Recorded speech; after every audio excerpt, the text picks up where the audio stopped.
All right, guys. Assalamu alaikum wa rahmatullahi wa barakatuh. Inshallah, today we're going to be having a debate between Brother Leafy and Muhammad from God. So, in today's debate, it's titled Sunnism or Quranism. What did the Prophet sallallahu alaihi wasallam teach? And it's going to be between our two guests here. So, if you do want to get questions in at the very end, you put your super chats from now, inshallah, and we'll try to get to you. We're going to do one question each for each side. How the structure is going to be is we're going to have 15-minute intros. They're going to have their respective presentations each.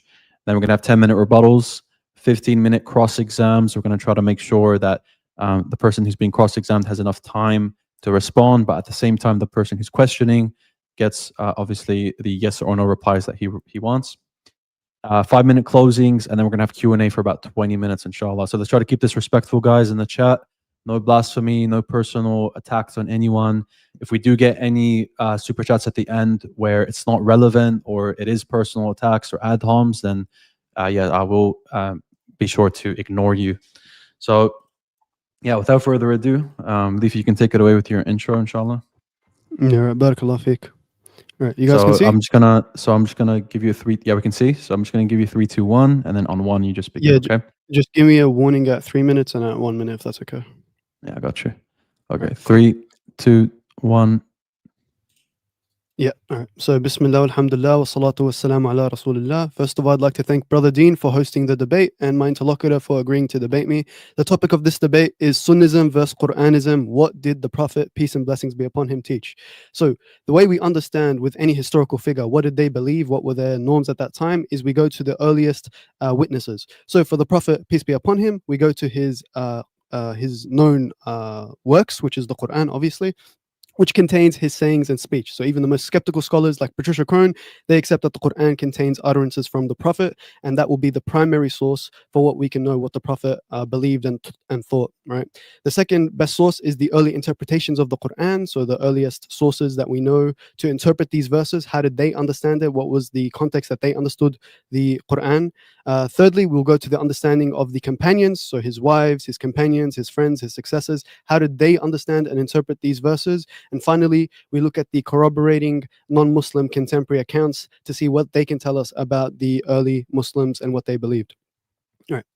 So firstly, we go to the Quran. So the Quran says very clearly that يُحِلُّ لَكُمُ الطَّيِّبَاتِ وَيُحَرِّمُ عَلَيْكُمْ الْخَبَائِثِ. So the Prophet will make lawful for you things that are good and prohibit for you things that are evil. In this verse, we find that the legislative authority is bestowed upon the Prophet and he acts as society's lawgiver. This is according to Sheikh Mustafa Al-Azami.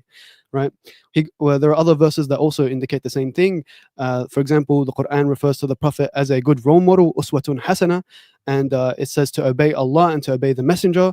It also says in another verse, أطيعوا الله أطيعوا الرسول وأولي الأمر منكم, and those in authority among you, and if you differ among anything, return it to Allah and His Messenger. These are some of the many Quranic verses which state the authority of the Prophet and emphasize the fact that his whole life decisions, judgments, and commandments have binding authority and ought to be followed in all spheres of life by Muslim individuals and communities by Muslim states. Right. So these are the verses that very clearly indicate that. Right. I want you guys to be aware that whenever I bring you a verse, I'm also going to bring you a scholarly interpretation of that verse to support my understanding. So the next thing is the understanding of the word sunnah. What does sunnah mean exactly? So the sunnah is known as the normative practice of the Prophet, according to Wael Halaq, who himself is a non-Muslim scholar of Islamic studies, a very well-respected one at that. And he quotes the verses that I just quoted to you before. He says, accordingly, it would be difficult to argue that the most influential person in the nascent Muslim community was not regarded as a source of normative practice. In fact, the Quran itself explicitly and repeatedly enjoins Muslims to obey the Prophet and emulate his actions. He who obeys the Messenger obeys God. Whatsoever the Messenger ordains for you, you should accept, and what he forbids, you should abstain from. And dozens of similar verses tell Muslims to do the same thing, essentially. Again, it may be argued, like my interlocutor wants to argue, that obedience was only incumbent while he was alive, but now that he's dead, we don't have to follow him anymore.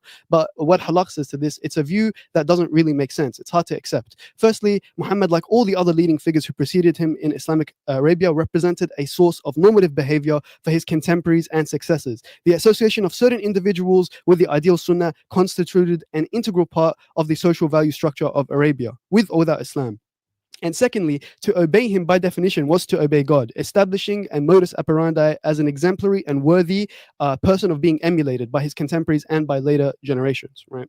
He goes on to say that from the foregoing, one concludes that the sunnah of some kind was associated with the Prophet, that the word sunnah was from the beginning associated with the Prophet. They went hand in hand together. It wasn't a later invention, as some scholars would like to argue. Whether this is the same sunnah attributed to him 1 or 2 centuries later is one that we will now attempt to answer. So he's saying, look, it's obvious that the Prophet and the Sunnah went hand in hand from the beginning, but whether this is the same Sunnah that we have now with us preserved in the Sunni Hadith corpus is a question that now we're going to answer. He says, there is little doubt that the core of the Sunniyak material was inspired by the vitally important issues raised in the Quran and represents a portrait of the actual Sunnah enacted by the Prophet. It would be inconceivable that all these issues were confined to the Quran and excluded from the Sunnah. So he's calling my interlocutor's position inconceivable. Such matters pertaining to inheritance, taxes, property, and which were dealt with by a range and variety more or less equal to the range and variety in which these matters were recorded in the Quran, are examples of authentic Sunnah. Their inauthenticity, in fact, cannot be established. So these are beyond question Sunnah that are authentic to the Prophet, that he undoubtedly said and legislated, that we have preserved in the Sunni extant canon. Another scholar, M.M. Braveman, he says that the Sunnah of the Prophet, or the prophetic Sunnah, is a very early and genuine Islamic idea that cannot be considered as based on later doctrinal considerations. So again, reiterating the same point, that the Sunnah is something that went hand in hand with the Prophet from the very beginning. Right. Likewise, Nicholas Sinai, another very well respected prophet, commenting on the verses that I just explained to you about obeying the Prophet, he says, while the Quran does not explain whether and how to be obedient to and emulate the Prophet, the messenger continues to be the messenger continues to be obligatory after his future demise, which is envisioned in the Quran in chapter 3, verse 144. The foregoing passages do anticipate a notion of normative practice of Muhammad, which of course was an important factor in the post-Quranic emergence of the Hadith canon. So what he's saying here is that the Quran presupposes a notion of normative practice of the Prophet that is to be followed by subsequent generations, right?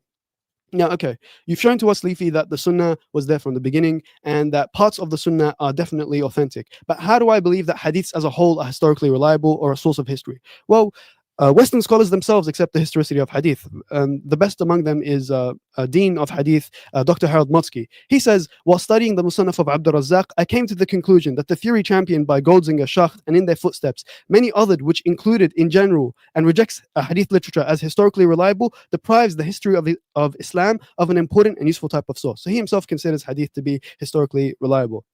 Now, what about the earliest Muslim communities? What did they believe about hadith? Well, it's very clear and self-evident that Abu Bakr himself narrated hadith, and this is recorded in early Christian sources. So they tell us that these early Monophysite sources, that when Abu Bakr addressed his generals to enter Syria, he said, when you enter the land, kill neither old man nor child, and establish a covenant with every city and people who deceive you, right? And this is found in the hadith corpus right here. This is Abu Bakr speaking, and he says the same thing verbatim. Do not kill women, do not kill children, do not kill infants, and he gives the prohibitions of these acts of war. And this is ultimately going back to the Prophet. And these are all hadiths that are prophetic hadiths that have the same content of what you should do in terms of war. What are the guidelines, right? So ultimately, Abu Bakr is narrating hadith and implementing it and considering it a source of authoritative legislation. This is very clear and well known.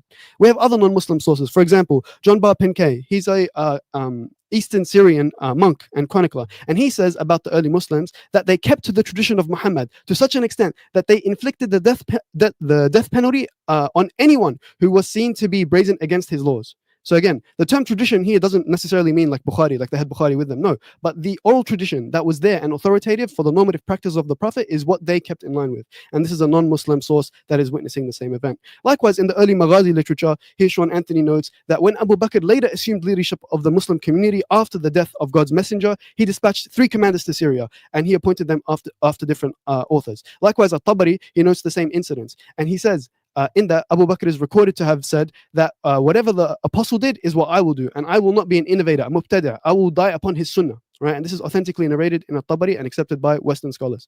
Likewise, the early Muslims obeyed a prophetic instruction, not verbatim in the Mus'haf, and implemented it as law. In fact, so much so that when Umar said, why don't you change Osama? Osama was someone that the Prophet put in charge of the army to go and attack the Syrians and the Persians, to go and conquer Syria. He said, will you ask me to do what the apostle did not do? That's how firm Abu Bakr was upon the Sunnah. So very clearly, without this, the Muslims would not have been able to conquer Rome and Persia. Without the Sunnah, without the implementation of the Prophet's wisdom, they would not have been able to conquer Rome and Persia and all these other places. So these are the formalized versions of these arguments: the earliest Muslim practice and the external corroboration. Now, what about al-Mu'mineen Aisha? al-Mu'mineen Aisha herself is said to have narrated 2,200 hadiths. Well, this is surprising on the hadith rejector paradigm, because we would expect her to be a hadith rejector. She's mentioned in the Quran, praised, her chastity is defended in the Quran, and yet she's relating hadith. And those hadiths can be historically attributed to her. So, for example, the famous one that I brought to the interlocutor the other time we spoke, I showed him that this hadith is authentic, that scholars consider it to be authentic, and that she is the source and common link for the report. Right? So Motsky considers this hadith to be authentic. Likewise, Kara also considers this hadith to be authentic about the hadith about breastfeeding being abrogated. So she is narrating a hadith and considers it to be authoritative and legally binding, right? Otherwise, why is she narrating this hadith? Why is everyone attributing these things to her? And he asked me, he made a challenge. He said, can you show me any sahih hadith that says that the 5 breastfeedings was abrogated? Well, here it is in front of you. This is the hadith I was speaking about, right? So this is the formalized version of those reports that I would like him to address in his rebuttal. This is Aisha used prophetic rulings to practice law, and that not only she used it, also the people who narrated that hadith likewise would have considered that report to be authentic and legally binding. Otherwise, they wouldn't be narrating it. Right. So likewise, we have Umar. Umar himself also narrated hadith, and this is narrated in Nadia Abbott's work, Studies in Arabic Papyri. The thing that's narrated here is the death of Umar radiallahu an at the hands of Abu Lu'lu al-Majusi. Right, and this is found here. The translation is all there. But what it is actually found in Bukhari. Now, this manuscript is before Bukhari was even born. So when people say Bukhari made it up, this manuscript is before Bukhari was even born, and yet Bukhari narrates the same gist of the event, exactly the same. The attacker's identity, the stabbing, what he was reciting when he was being killed and he was about to die, the ordering of the 6-man council, and the names of the 6 men. All of this is found before Bukhari even existed in manuscript evidence. So for those who want to say Bukhari fabricated, well, obviously this is not the case. Now, we also know that hadiths were written down at the time of the Prophet. This is Goldzinger. He says, it can be assumed that the writing down of hadith was a very ancient method of preserving it, and the reluctance to preserve it in written form is merely the result of later considerations. Right. Likewise, that's a revisionist scholar. Now, from the sanguine scholars, we have Sheikh Muhammad Zubair as-Sidqi. He also agrees with him. He says that many a companion of the Prophet is likely to have carried his sahifa with him and used it to dispense instruction and edification to his circle. Right. So even non-Muslim scholars and Muslim scholars agree that hadith was written down at the time of the companions, and that they would have their own sahifas to write down hadiths. Right. Likewise, I can quote to you 108. These are just some of the Muhajirin and Ansar who are said to have written hadiths. Right. From them, we have Abu Bakr, Umar, Uthman, Ali, Aisha, Abdullah bin Mas'ud. From the Ansar, we have Anas bin Malik, Ubay bin Ka'b, Zayd bin Thabit, and 108 more that I mentioned in Al-Azami's book. All of these people narrate hadith, and the Quran tells us to follow the Muhajirin and the Ansar. So why aren't the Muhajirin and Ansar hadith rejectors? My opponent will need to answer for that in his time. Likewise, Nadia Abbott, she says in her book, the following conclusions are therefore forced upon us. Zuhri and his contemporaries received from their predecessors a genuine core of sayings of the deeds and actions of Muhammad, along with a genuine core of sayings of the successors and companions. Thereafter, deliberate tampering with either the content of the isnads or the Prophet's tradition as distinct from deeds of the companions may have passed by undetected ordinary transmitters, but not by the aggregate, ever watchful, basically honest and aggressively outspoken master traditionalists and hadith critics. So she's agreeing that they narrated a core of authentic material. Likewise, in this book, in this article that what's called surveys different views on hadith, Nadia Abba agrees that the tradition of writing hadiths in Islam existed during the reign of during the Prophet's 3 time. minutes. Yeah, Barakallah Fiqh, existed during the reign of the Prophet's time, but the second Caliph Umar ordered the destruction of all hadiths in order to preserve the unity of the Quran. This was his ijtihad. But that doesn't make Umar a hadith rejecter, like my interlocutor would have you assume. Rather, he's a defender of the Sunnah, and he did that to preserve the Quran so it doesn't get confused. Anyway, likewise, Harold Motsky says again, the idea that hadiths are fake and forged and they have no historical significance is totally wrong. Many fragments from the 1st century Hijrah have been found, forcing scholars to reconsider some wrong views of hadith. Okay, so what are these 1st century fragments that these people are talking about? Well, one of them is the Sahifa of Hammam ibn Munabbih, and he's the hadith that is given, right? حدثنا عبد الرزاق عن معمار عن همام بن منبه هذا ما حدثنا أبو هريرة عن محمد رسول الله صلى الله عليه وسلم. And there are 138 hadith, but I just chose one that I found to be ironic. This is hadith number 21 from the Sahifa, and it's found in the extant hadith corpus. He says, قال رسول الله صلى الله عليه وسلم من أطاعني فقد أطاع الله. Whoever obeys me, he has obeyed Allah. ومن يعصني فقد عصى الله. And whoever disobeys me, he has disobeyed Allah. To the end of the hadith. So again, this is a hadith that is found that is authentically attributed to the Prophet according to Muslims and non-Muslims. So why doesn't my interlocutor accept it? Who'll have to explain and answer, right? Likewise, scholars say on this that when comparing these reports to the extant hadith corpus, they showed that they were exactly the same. So, as might be expected, the texts in Hammam, those recorded in Ibn Hanbal, Bukhari, and Muslim, with the same isnad, show almost complete identity except for a few omissions and interpolations which do not affect the sense of the reports. Right? And he goes on to say that the impression left by the study of the variant readings based on the Sahifa of Hammam ibn Munabbih of 2.5 centuries long enterprise is that these people were successfully remembering the material in a disciplined but imaginative way. Right now, on the reliability of the seerah, I'll quote from James Howard Johnson, who's a professor of Islamic studies at the University of Oxford and well respected in his field. He said in his book that the seerah is corroborated by non-Muslim sources. He says, surprising as it may seem, there is corroboration for 3 principal episodes of the seerah. First one is the attack on Najran in 523 by the Axiom intervention. Ya barakallah fiqh.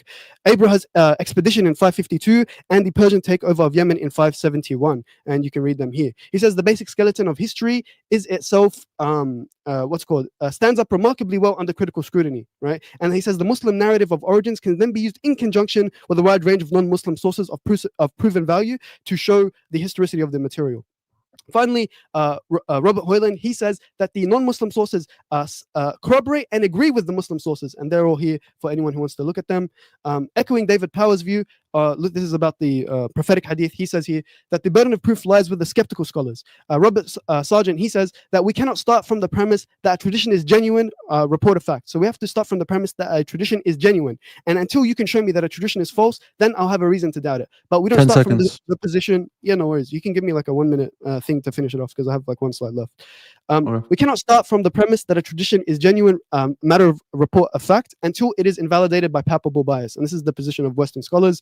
And on the authenticity of prophetic hadith, David Power says that he believes the onus lies on those who would deny the authenticity of reports attributed to the Prophet, and not on those who just begin from an a priori doubt of the Muslim sources. So these are the conclusions that I want my opponent to wrestle with. The Quran orders us to obey the legislative commands of the Prophet and to follow his normative practice after his death. The earliest companions and successors believed in the hadith as an authoritative source of legislation outside of the Quran. Non-Muslim contemporary accounts also relate the same material and support the tradition. And finally, historians accept the seerah as generally reliable, and historians accept prophetic reports as generally authentic. The burden of proof lies on him to show me why prophetic hadith are inauthentic. With that, my time is over. Barakallah fiqh. Okay, barakallah fiqh. So we're going to give Muhammad an extra minute as well. Just give me a second to do that.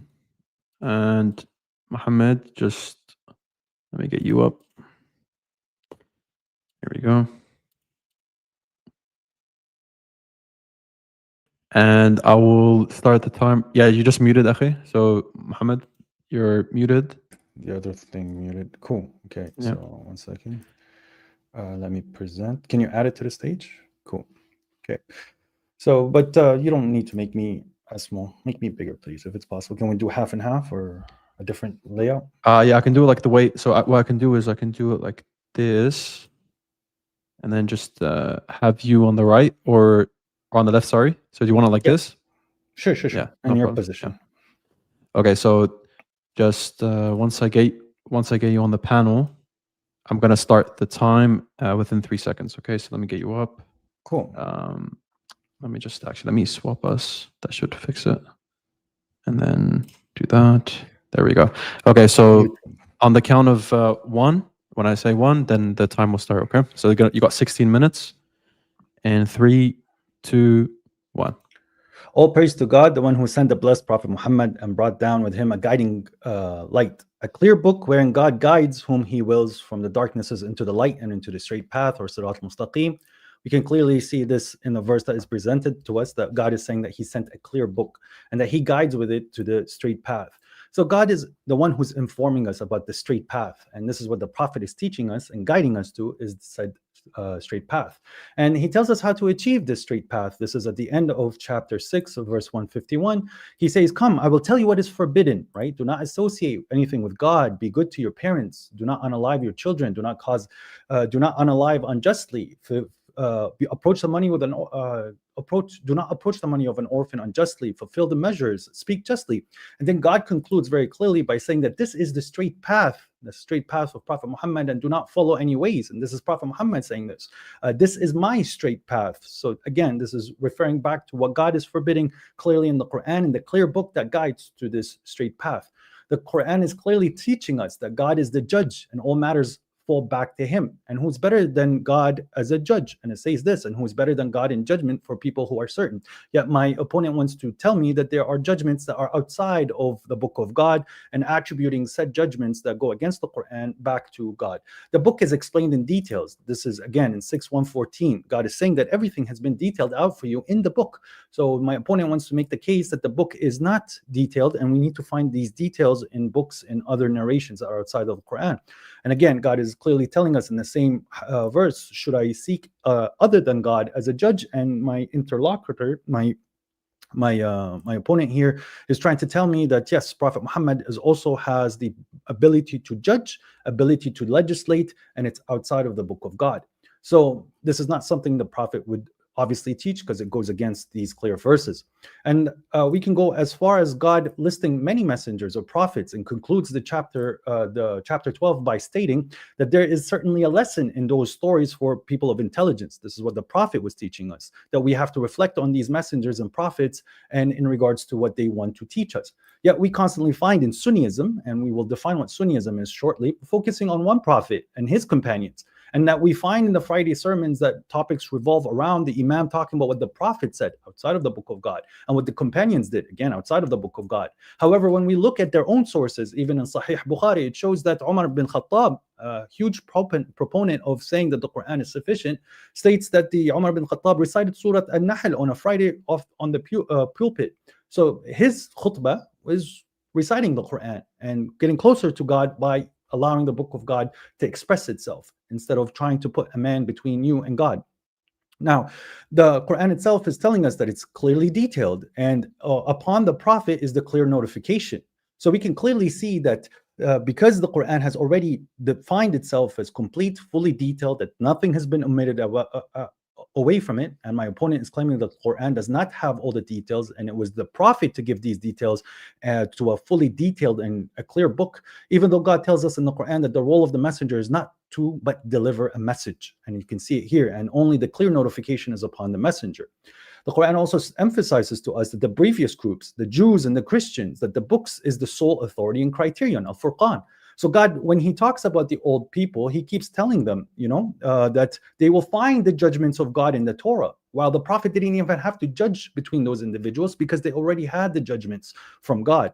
And then God is also telling us about these individuals, the people who follow the Torah, and the Ahlul Injil, as God clearly states, that people who do not follow what God has revealed, and here specifically about the Torah, that those are the disbelievers. So going outside of the book of God, and the Prophet teaching you to go outside of the book of God, is what God is saying, that you are following what God has not revealed. I understand my opponent can make the case that God has revealed this, but then we have to scrutinize what these individuals are saying that the Prophet said. And then we go also, God repeats it, that God has, whoever does not judge by what God has revealed, then those are the transgressors. And God states here specifically the people of the gospel. It's not the people of the gospels and the sunnah of Jesus. It's clearly what the gospel is preaching, that those are immoral. And then God goes as far as saying that we have brought down the book to you in truth. So judge between them with what God has revealed to you, which is again the book. And there's many verses in the Quran that states this. There's also God stating to you clearly that after he said the people that don't follow the Quran, that they are immoral, disbelievers, they are unjust, fasiqun. And then he clearly tells us that these are the verses of God that he's reciting to us in truth. In what hadiths, in what narrations, in what explanations, in what explanations outside of the Quran that these people need to follow, what traditions that they need to assign themselves to, and then sit and put it to one man. When God clearly states in the Quran that there are sunan alladhina khalu min qablikum, and that's what God is guiding us to in the book. This is in chapter 3, that God wants to guide you to the traditions of the Muslims. And as people who have read the Quran, they clearly state that we were Muslims before it. So the concept of Islam, which is what the Prophet is teaching us, it was a living concept that had its own traditions, that God is telling us these traditions in the Quran. It is not traditions of how the Prophet himself applied to his society. We can clearly see that there was an evolution in what these individuals want to say as tradition. But when God is talking about the word tradition, he talks about the certain way that these believers had these certain morals and certain rules that they had to do. The way that they apply them, it depends on the society that you're in. They also say that they make the claim, right? Even though God is saying that the verses are sufficient here, that they make the claim that God's messenger's role is to clarify from outside of the Quran. Yeah, God states that the Quran is the clarification for all things.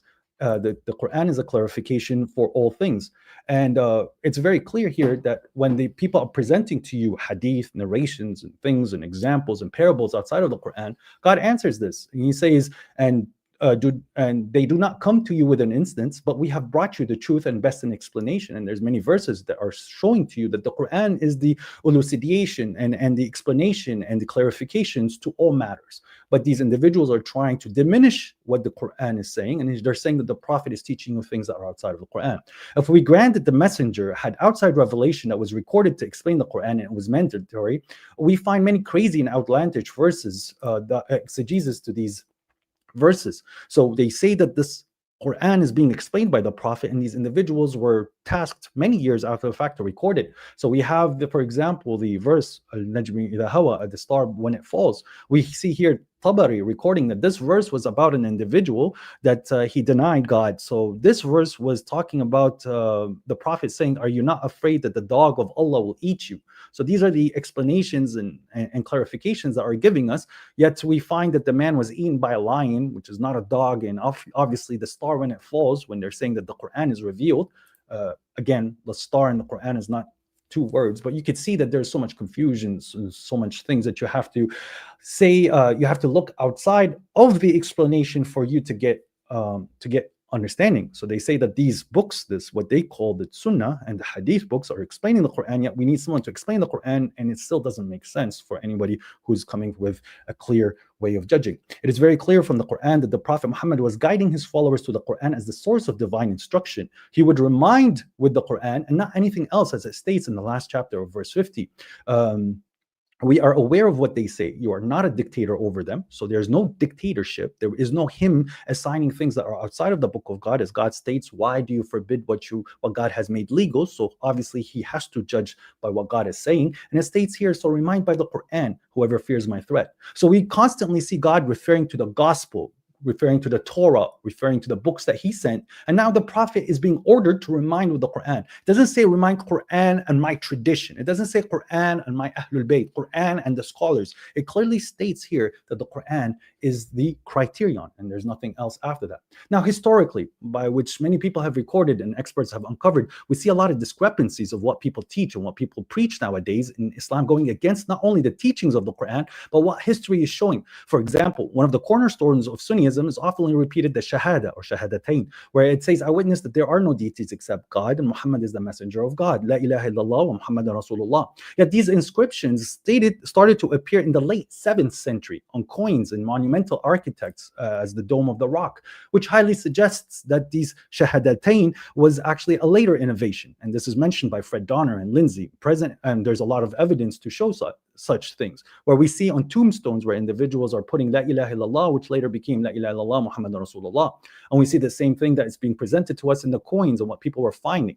Now, we also have people that are in the early onset of what individuals were saying after the Prophet Muhammad, the believers, they would use the Shahada La ilaha illallah wahdahu la sharika lah, and that was the one that was oftenly coined. But again, later innovations that were pushed into the religions, that's when they started to force this Shahadatain concept. Now, we also have the individual telling me about Abu Bakr, which is true that Abu Bakr allegedly has only narrated 142, but Abu Bakr is the closest friend to Prophet Muhammad, and out of the thousands and the thousands, and he only narrated 142, which they do not have legislative power. They are aligning with the Quran, saying, therefore, whatever the Prophet was teaching, he was teaching the Quran. The thing that we find with Sunnism is that they have a lot of concepts that is not found in the Quran, and they have a hadith that says that whoever imposes a condition that is not found in the book of Allah, that condition is rejected, it's falsehood. So they have things like stoning an adulterer if she's married, which this is not found in the book of God.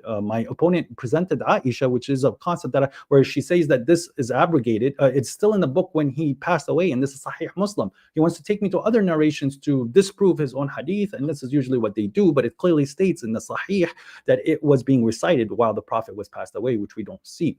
Now, Abu Bakr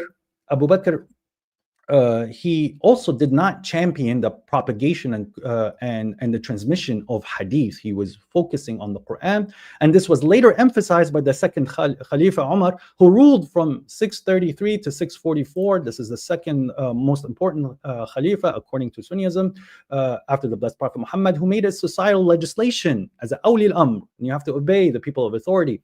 He said that he banned the narrations of hadith. He banned the writing of hadith. Historical sources show that he was the first to champion that decision, and it carried out not through only Umar, Uthman, and Ali, and also in the Umayyad periods all the way to Umar ibn Abdul Aziz of the period, and Ma'mun, and who ruled from 717 to 720. So we have 80 years of the early onsets of people banning the narrations of hadith, banning the propagation and the writing. I wanted to have the traditions of the Prophet written down, but I fear the book of God might be encroached upon, hence I shall not permit this. So he knew that it was not something that is important, as he himself says, the book of God is sufficient for us. The traditions is something that is nice to have, but it's not mandatory, because you are clearly able to distinguish the traditions and pick up the traditions in the Quran.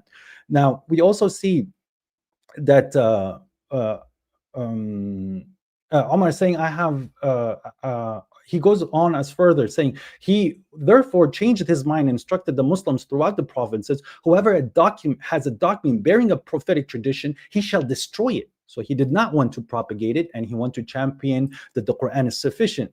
In this day and age, we can clearly demonstrate the preciseness and the proof of God's miracles of preservation of the Quran through what is known as the QCT, the Quran Consonantal Text, a preservation that is not proven for any hadith corpus. The preservation is witnessed but cannot be explained, as it's clearly a miracle of God. The QCT and the codification of the Quran we have today is often attributed to the third Khalifa, Uthman, who was close as a companion to the Prophet, and he was learning from the Prophet. He championed the propagation and codification of the Quran, but did not focus on preserving or propagating the so-called mandatory secondary revelation, which they assume is the Sunnah.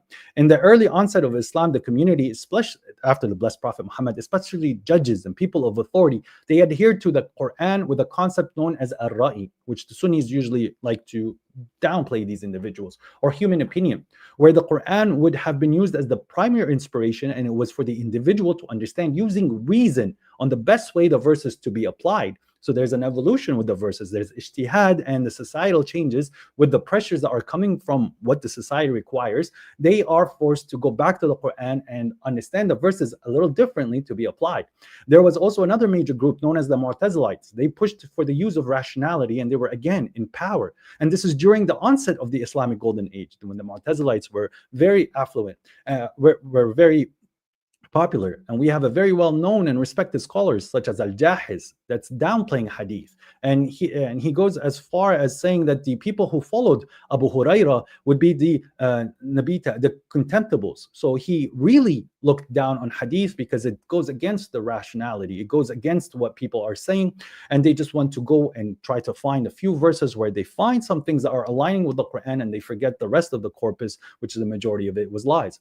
Omar also went as far as threatening Abu Huraira, this prominent hadith narrator, that if he did not stop narrating hadith, that he would stop him.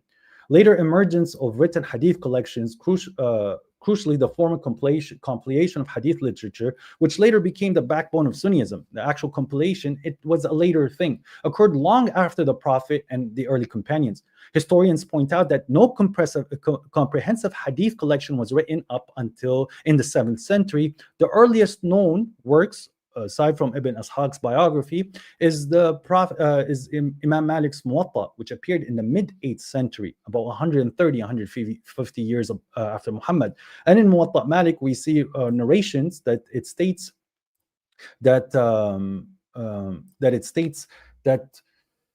the people around that there's a narration that the paternal uncle heard from his uncle, which would be the Sahabi at that point, that he's not recognizing anything that what he found the people doing except the call of prayer. So the religion has already been modified by the time Muwatta Malik came. Reports also indicates that Umayyad rulers, in fact, sorry, I did miss a point here. 30 seconds. So, 30, I thought you were going to give me a 3-minute, but anyways, we also have I want to add a simple set of questions to my opponents. Was there gatherings where people would sit and review hadith like they did with the Quran? Was there public sit downs or recitations of hadith? Is the hadith from Muhammad or is it from God? So is it from God? Why would you attribute it to Muhammad? And we also want to see where the concept of Jama'ah, because Sunnism is Ahlus Sunnah wal Jama'ah. It is the people of the tradition and the people of the consensus. I want to see where you can show me the consensus is backed by the Quran, and we would like to see how the consensus is always going to be the defining factor of what's right and wrong. So if the Prophet was alive today, would his Sunnah be the same, or was it going to be different? And with that, I would like to pass it back. Okay, I appreciate it, Muhammad. So Leafy let me know that he wanted 3 minutes. So you didn't tell me you wanted 30 seconds. I just gave you it. So you want me to notify you at If you 3 want- minutes? And No, was it 16 You want- minutes or? yeah, that was 16. Yeah. Yeah, Yeah, perfect. perfect. So when do you want me? So when do you want me to notify you in future at 3 Yes. minutes and 1 minute? Yes, so that Muhammad, if- is Yeah, there no problem. anything? Is there anything you said that you didn't manage to get out? I'll let you speak. I don't mind. I was just going to push the point. The only thing that I was going to push the point that the codification of hadith came much later, which is something that we Okay, can I got that done explore already. later. So that's fine. Yes, perfect. That's it. Okay, beautiful. So, guys, just let a me just- reminder. So, for Q&A, we need super chats in so we can read them out for each side. Make sure we get from both sides. I don't want just a bunch of questions for Muhammad and not for Leafy, and vice versa. So make sure that we get from both sides. Okay. So you can start sending the super chats in from now. And now we're going to enter into the rebuttals. So starting with Leafy. Leafy, do you need me to put anything up? Yeah. Yeah, just share my screen. Barakallah feek. Okay, beautiful. No problem. So I'm going to give you 10 minutes for rebuttals. Just 1 second. Yeah. So I'll just start off with the. Is it starting or not yet? Yeah, so 3, 2, 1. I'll let you start. All right. Barakallah feek. Yeah. 3, So the 2, 1. Yeah, so the book is fully detailed. So I mean, my opponent basically just gave me his own exegesis of the Quran. He didn't, bring any scholarly sources. He brought a few here and there, but he misrepresented a lot of them. And we'll go through each misrepresentation one by one. So first of all, he said the Quran is fully detailed. Now, this is a verse that Quranists love to bring to try and distort it. Literally before the verse starts, it brings you the haruf al-muqatta'a, alif lam mim. So if you're telling me the Quran is fully detailed, but yet at the beginning it gives you alif lam mim, you're gonna have to tell me, what does alif lam mim mean? You're gonna give me the full detail of alif lam mim. Obviously the verse doesn't mean literally fully detailed. It means that it has everything needed for your guidance, and that's what we Sunnis accept, and that's the correct understanding of that verse. Secondly, he said Umar was a hadith rejecter. Now this is something that's like patently false. No one accepts this. This is like such anachronistic thinking in scholarship.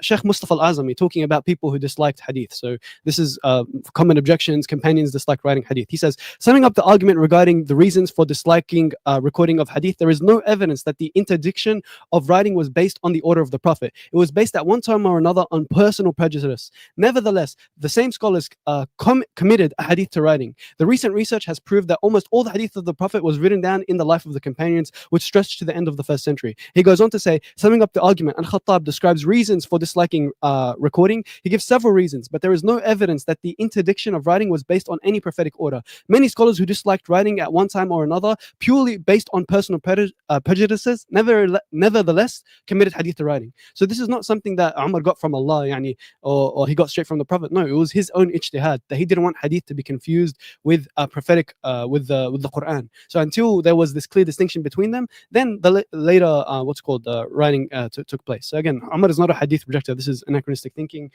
Finally, he quoted some weak hadiths or some absurd tafsir. Let me grant you your understanding of that tafsir. How does that in any way challenge the Sunni hadith corpus? That the fact that there's authentic Sunni material in the hadith, how does that challenge that? Let's say there's one tafsir that you think is inauthentic. By the way, we can explain it away. But let me grant you your understanding that the tafsir is nonsense. So what? How does that disprove the rest of the entire corpus? You haven't shown me anything here. You spoke about Fred Donner. Fred Donner's a joke. I made a video refuting him on my channel. You said that the Shahadatain was a later invention. No, this is not true. The issue is that the companions, when they first took control of Persia and Rome, they didn't straight away implement it with Islamic symbols because it wasn't practical. So they kept the same shirki symbols because it would have taken too much time and energy to get rid of them all completely. What they did was they just put some small Muslim inscriptions on the side and they kept it going. It's only later, after Abdul Malik bin Marwan took complete control in the 690s and 680s, that we start getting things like the Dome of the Rock inscription. Joshua Little has an article on this, and he says that the epigraphic and inscription evidence is equivocal. So again, you got nothing there. You said the stoning verse is recited after, which somehow disproves. I don't know what that's supposed to do. So the point here with the stoning verse that I brought you, the hadith of Aisha, which you conceded last time is historically attributed to her. I don't know if you want to backtrack that, but the point is that she's saying that there's a hadith that is legislative outside of the Quran that she herself is narrating, other companions and other wives are narrating, and she considers it to be authoritative. So the hadith is showing you that there's a verse, there's a ruling outside of the Quran that the earliest Muslims considered to be authoritative and correct. That's the whole point of the hadith being quoted. You talked about the QCT, but that QCT is itself in the Muslim tradition. So let me go down here to Kara. You guys can see the screen. He talks about the study done by Sadri and the carbon dating that's done in the QCT and whatever. He says, more importantly, based on the textual evidence, the dating of the compiled codex of the Quran can be traced to Umar's date of death, which is 644, with certainty. However, because Umar could not interfere with the Quranic codex, how does he know this? Because of the hadith of Umar, where he said that I would have put this verse in the Quran myself, but I feared that the people would say that Umar is distorting the Quran, so I didn't do that. But it is possible to date it even earlier to Abu Bakr because of this hadith. He says this date corresponds with the traditional Muslim accounts of the textual history of the Quran. So even the textual history of the Quran, according to secular scholars, they all attribute it to Uthman, and even some scholars like Kara go even further and attribute it to the Prophet, like Kara and Motsky, right? Then finally, you talked about the late compilation of hadith, and this is not true. Again, I showed you. You said the earliest compilation of hadith is Muwatta Imam Malik. This is false. I already gave you Sahifat Hammam ibn Munabbih. This is in the year 70. Let me go back up so you guys can see. This Sahifat Hammam ibn Munabbih in the year 70. Here, it's right here. In particular, in 1985, Mustafa al-Azmi announced that he found 12 authentic hadith texts of the 2nd century Hijrah. He edited a small number of them and published them under the name of Sahifas, right? Fragments of the early manuscripts of Abu Hurairah's student, Hammam ibn Munabbih, have found in the libraries of Bahrain, Beirut, and Damascus. These new findings prove that the hadiths were written even in the time of the Prophet. This is because narrations written down by our companions are called Sahifas. Thus, the discovery of the manuscripts of Suhail bin Abi Salih and Hammam ibn Munabbih shows us that the science of hadith developed continuously since the time of the Prophet. Who's saying this? Non-Muslim scholars. These are not Muslim scholars. And I showed you that there is a corroboration between the hadith of that's found in the Sahifa, the one that I showed you, hadith number 21, and the and Sprite also shows that the transmitters were not being deceitful or anything. They were literally just narrating exactly how it came down to them. Is there anything else you had? Yeah, you said, was there public sit-downs at the time of the companions? Yes, there was. There was public sit-downs of hadith, and people would narrate to their students. Even at the time of Ibn Hanbal and Bukhari, they would test each other with hadiths, mix up the matan and the chains, and make sure everyone knows exactly what they're talking about and who heard from who. So yes, that answers your question. How much time do I have, Brother Dean? Hello? Sorry, Akhi, yeah, 4 minutes 15. Still got 4 minutes. Yeah, I mean, I think that's pretty much everything. There's nothing else that I wanted to go through or that he brought up. Yeah, so I mean, I'll just go through some other common objections because I thought he would bring better objections. I'm not gonna lie. So common objections are like Bukhari has 600,000 hadiths, but he only took 7,000. So how is it he only took 1%? Whatever. This is what Nadia Abbott says on the issue of back projection. She says analysis of the content of the chains of transmission of the traditions and of the documents and the available parallels in the standard collection, supplemented by the results of an extensive study of sources of the tradition of ulum al-hadith, lead me to the conclusion that the oral and written transmission went hand in hand almost from the start. So what hadiths were written down at the time of the Prophet. The traditions of Muhammad as transmitted by his companions and successors were as a rule scrupulously scrutinized at each step of the transmission, and that the so-called phenomenal growth of hadith of the tradition in the 2nd and 3rd centuries of Islam was not primarily a growth of content so far as the hadith of Muhammad, but represents largely the progressive increase of parallel and multiple chains of transmission. And I'll show you what that means shortly. So she says, using geometric progression, we find that 1,000 to 2,000 companions and senior successors transmitting 2 to 5 traditions each would bring us well in the range of the total traditions credited to the exhaustive collections of the 3rd century. 3 minutes. Yeah, no worries. Barakallah fiqh. Once it is realized that the Isnad did initiate that chain reaction, these fanciful numbers of 600,000 don't seem so fanciful after all, right? And then they plateau eventually. So I'll show you what she's talking about. So essentially, this is one hadith, right? When anyone amongst you observes prayer after Jum'ah, he should observe 4 rakats. Simple hadith by Abu Hurairah, right? And this is the chain of narration for that hadith. This is one matan, one gist, but yet it's narrated multiple. So this is the backgrowth. When he says 600,000, he's talking about individual chains, narrating the same distinctive gist. But if you just count the one distinctive gist, it becomes an order of magnitude smaller. right? Like 10 times smaller. So instead of 600,000, now it's like 60,000, 50,000, something like that. And 7,000 from 50,000 or 60,000 is not easy. I mean, it's not impossible. It's not crazy. It becomes much more reasonable. This is one shubha that they bring.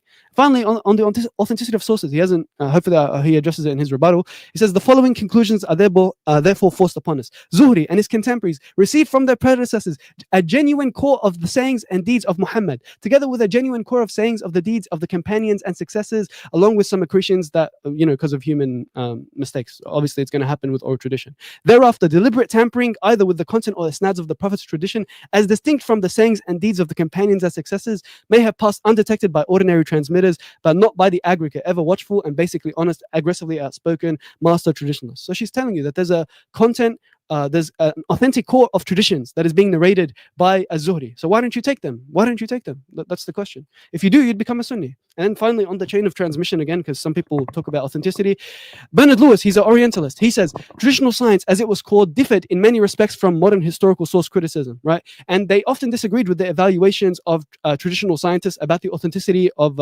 reports and narratives. But their careful scrutiny of the chains of transmission and their meticulous collection and preservation of the variants in the transmitted narrative give to medieval Arabic historiography a professionalism and sophistication without precedent in antiquity and without parallel in the contemporary medieval West. By comparison, the historiography of Latin Christendom seems poor and meager, and even the more advanced and complex historiography of Greek Christendom still falls short of the historical literature of Islam in variety and analytical depth. This is Bernard Lewis. He's an Orientalist. He hates Islam, right? He's Islamophobe, and he himself is admitting that the hadith has no precedent in antiquity because of the chain of transmission. So, ikhwa, I just want you guys to understand, who should you follow? Should you follow Muhammad from God and his understanding of some Quranic passages, or should you follow the Quran, the Sunnah, the Ijma', the non-Muslim witnesses, 30 seconds. and no worries. I'm going to end it here. Should you follow Muhammad from God and his, with all due respect, goofy gymnastics of understanding the Quran, like his understanding of the Quran, or should you follow the understanding of the companions, the predecessors, the mothers of the believers that the Quran itself prays? The choice is yours. I think any sane, rational mind would choose to follow the companions, the wives of the Prophet, peace and blessings be upon him, and the early generations of Muslims. Okay. Barakallahu feek. Barakallahu feek. So let's get Muhammad up. So do you need to present anything, Muhammad, or is it just going to be... No, it's a rebuttal. Okay, no problem. Yeah. So I'll just give you 3, 2, 1 in a second. Okay, my brothers and sisters, are you going to believe Prophet Muhammad when he's saying that Jesus did not die on a cross and God has raised him and that Jesus is the Messiah? Or you're going to go by our traditions and all these proofs that we have where people were saying that Jesus is the Son of God and that all these traditions that we have inherited from the people before us, and this is why you have to believe that Jesus is the Son of God. These are the same argumentations that we get from Christians that this brother is presenting, that he's just picking and cherry picking the things that are aligning to what he's saying because the people that followed before their forefathers did the exact same things. There are many verses in the Quran criticizing these types of practices, that what they're saying, the majority of them do not believe in God except they are mushriks. They just do not understand that their practices and what they were doing has been heavily modified. They talk about traditions that are existing outside of the Quran, but he only wants to talk about things that are actually aligning with the Quran. He brought up the narration about Aisha, but yet he has yet to present to me where it shows in the Quran there's 5 suckles. I never said that this is actually attributed to Aisha. I said there's reports that are attributed to Aisha because individuals like me, like Leafy, and people before us, we're talking about the Quran. And we're talking about what they've witnessed from the Quran, as God clearly states in chapter 5, what they have memorized of the book of God, and they were witnesses to it. So we are able to actually clarify from what God has clarified from us in the Quran, and that's what individuals did. When we're criticizing Sunnism is these judgments that are coming outside of the Quran, the stoning, the suckles, walking, eating, talking in a certain way, which is not found in the book of God. Now, my opponent did not answer a very simple question. If the Prophet was alive today, would he have the same sunnah? Any rational mind with any objective would understand that this society has changed. There was evolution. And so, therefore, if the Prophet was alive today, he would not have lived, nor would he dictate the same way that he dictated, because simply times have changed in wars, in society, in taxes, in property laws, in inheritance, things of that nature, even in in marriage, the way that people get married today is a little different than what they did in the times of the blessed prophet. We have now concepts of the dowry being paid differently because there was an evolution in religion. And that's why God did not preserve the sunnah. And he's telling me about all these historical sources on how people saying, yes, there's a tradition, but there's a lot of issues with this tradition where we keep needing these filters to come around every few years and to sit and verify hadith, without which the latest one apparently was in the 70s or 60s, Al-Albani telling you what's sahih and what da'if. He's saying that the Quran is the primary source, yet he did not show me in the Quran where God is actually showing us the anticipation of these hadith books, these other dictations that are outside of the Quran. The only thing that he did was quote a disbeliever saying that there's an anticipation of traditions, yet, and he gave me a verse which was in chapter 3 that had nothing. Muhammad is just a messenger and the people before him passed. I would like him to bring up that verse and show me how it supports his conclusion. He tells me he only brought 3 verses from the Quran about chapter 7 where Prophet Muhammad is allowing and disallowing, which is clearly shown by the book of God, that's how he's removing the burdens. You see this in chapter called Muhammad, and those that follow the light, he's taking away the burdens from them. So you could take the verses in isolation, just like how you did. Whatever the messenger has given you, take it, and whatever the messenger did not give you, then stop from it or refrain from it. But this is about the rewards of in a battle and the faith. So, but they want to take a sliver and then they make a whole exegesis and they playing gymnastics, even with their own scholars are telling them wrong, because Tabari does not agree with that exegesis that he gave us. He told me that Prophet Muhammad is a role model. This is something that's expressed in the Quran. But the same thing was exact same wording was used for Abraham. So God states, لَقَدْ كَانَ لَكُمْ أُسْوَةً حَسَنَةً فِي إِبْرَاهِيمَ. So how do we see this excellent pattern, this excellent example that we have of Abraham, other than what Quran is telling us about Abraham, the way that he's thinking, the way that he's applying? So God states, for example, the prophet was not hard-hearted. He was soft-hearted and kind to the believers. This is a tradition that we can inherit from the Quran. So it's not the denial of that there are traditions that people who are Muslims tend to take on it. One of the traditions is praying. One of the traditions is giving from what you've given. These are traditions that existed prior to the blessed Prophet Muhammad, that Muhammad is teaching us, that is telling us from the Quran. They're talking about applications and they're saying that their application is the superior method, but we see how their countries are in shambles, and the way that they approach material is just they quote all this history, but they never quote the book of God, as God states in the Quran that they have taken this book forsaken. That's what the messenger said, and that's what we're witnessing.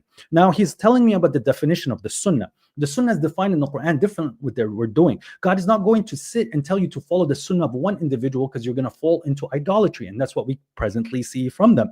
You're not defining to me what obey means. God says obey God and obey the messenger and ulil amr. Now you're saying that the messenger has legislations that are outside of the Quran that are pertaining to religion, that yet you do not show me where the legislations of ulil amr also would have to fall under that same category, because it's under the same obeying. So when we start to scrutinize the verses that you present, you scrutinize your position and your exegesis of what the verses are presenting, we see your position falls apart because the Quran is denying your verses, and yet you have yet to present proper evidence where the Quran is pointing you to a source outside of the Quran.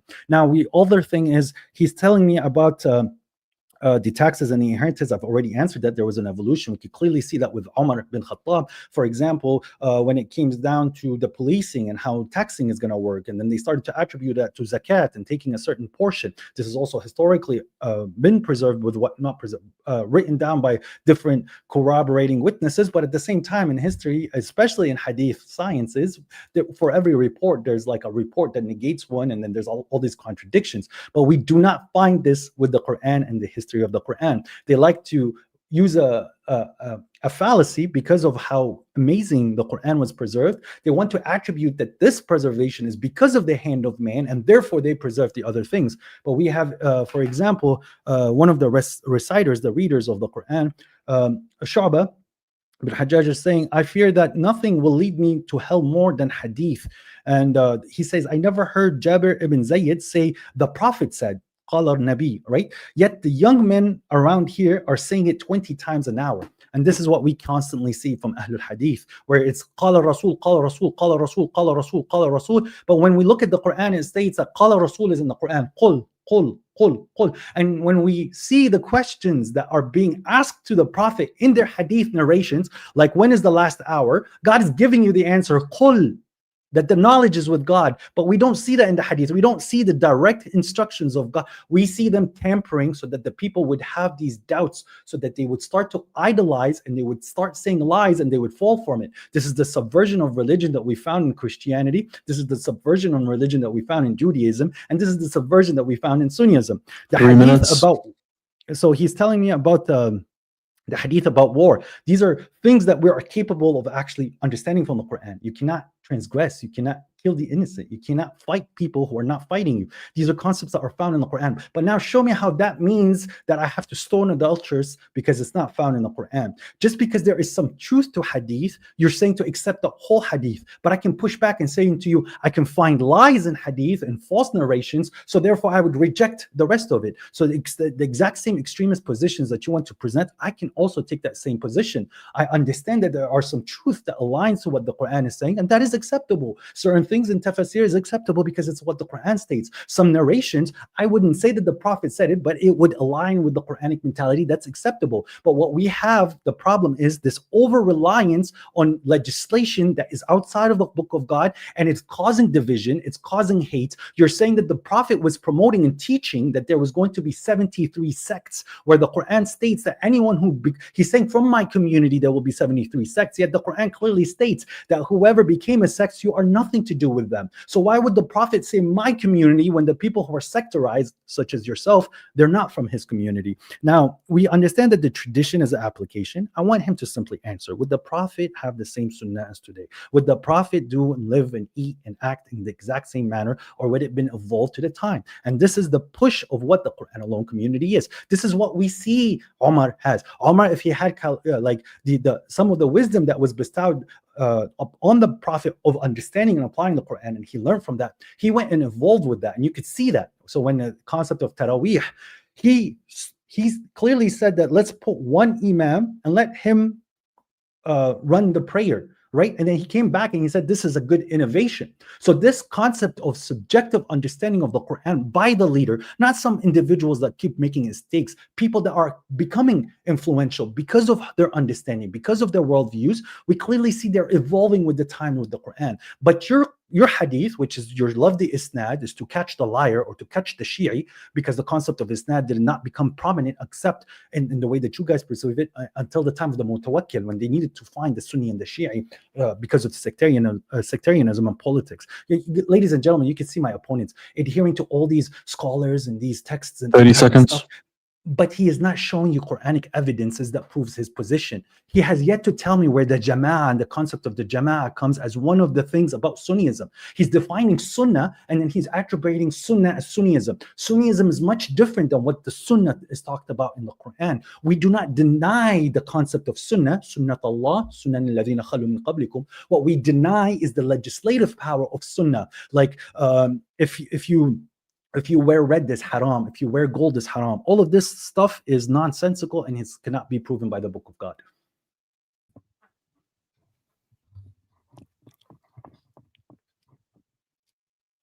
Dean, you're muted.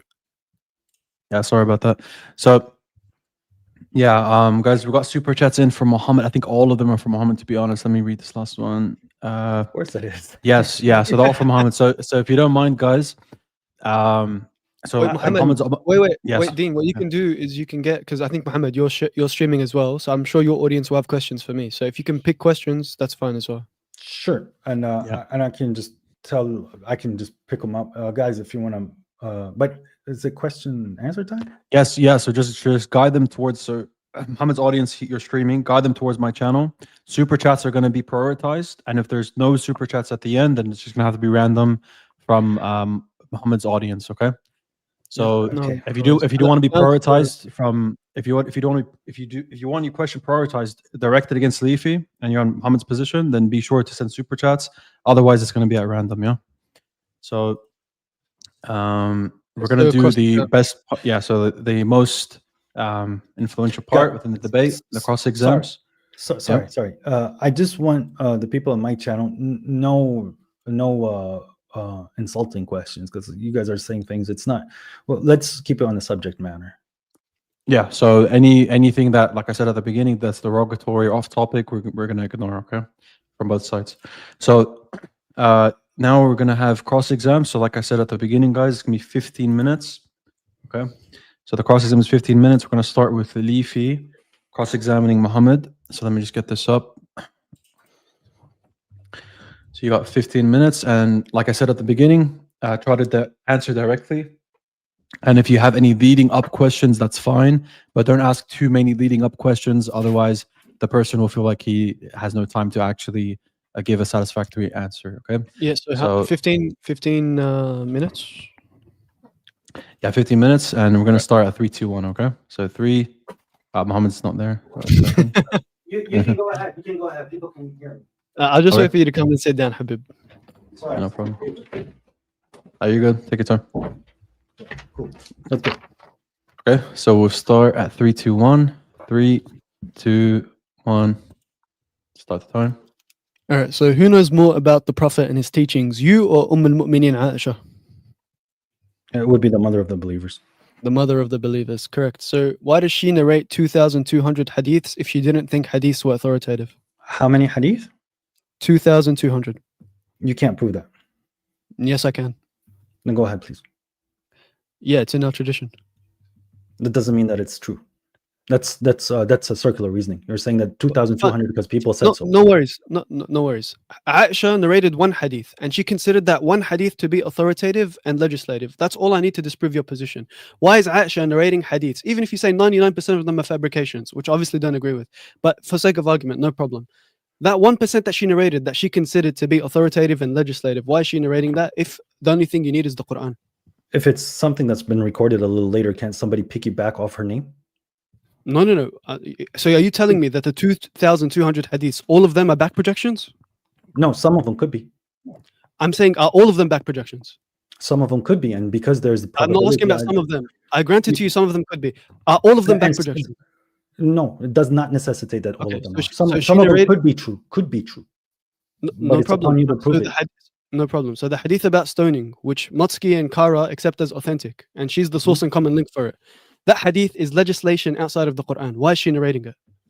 Because she's narrating something that is again going about baby things that occurred during the times of the Prophet, but there's also a narration that is saying do not impose a condition that is not found in the book of Allah. So if we are going to accept the concept of abrogation, this is something that could have been abrogated. But again, this narration does not necessitate that these are one of the things that are actually associated to Aisha, because it's contradictory to the Quran.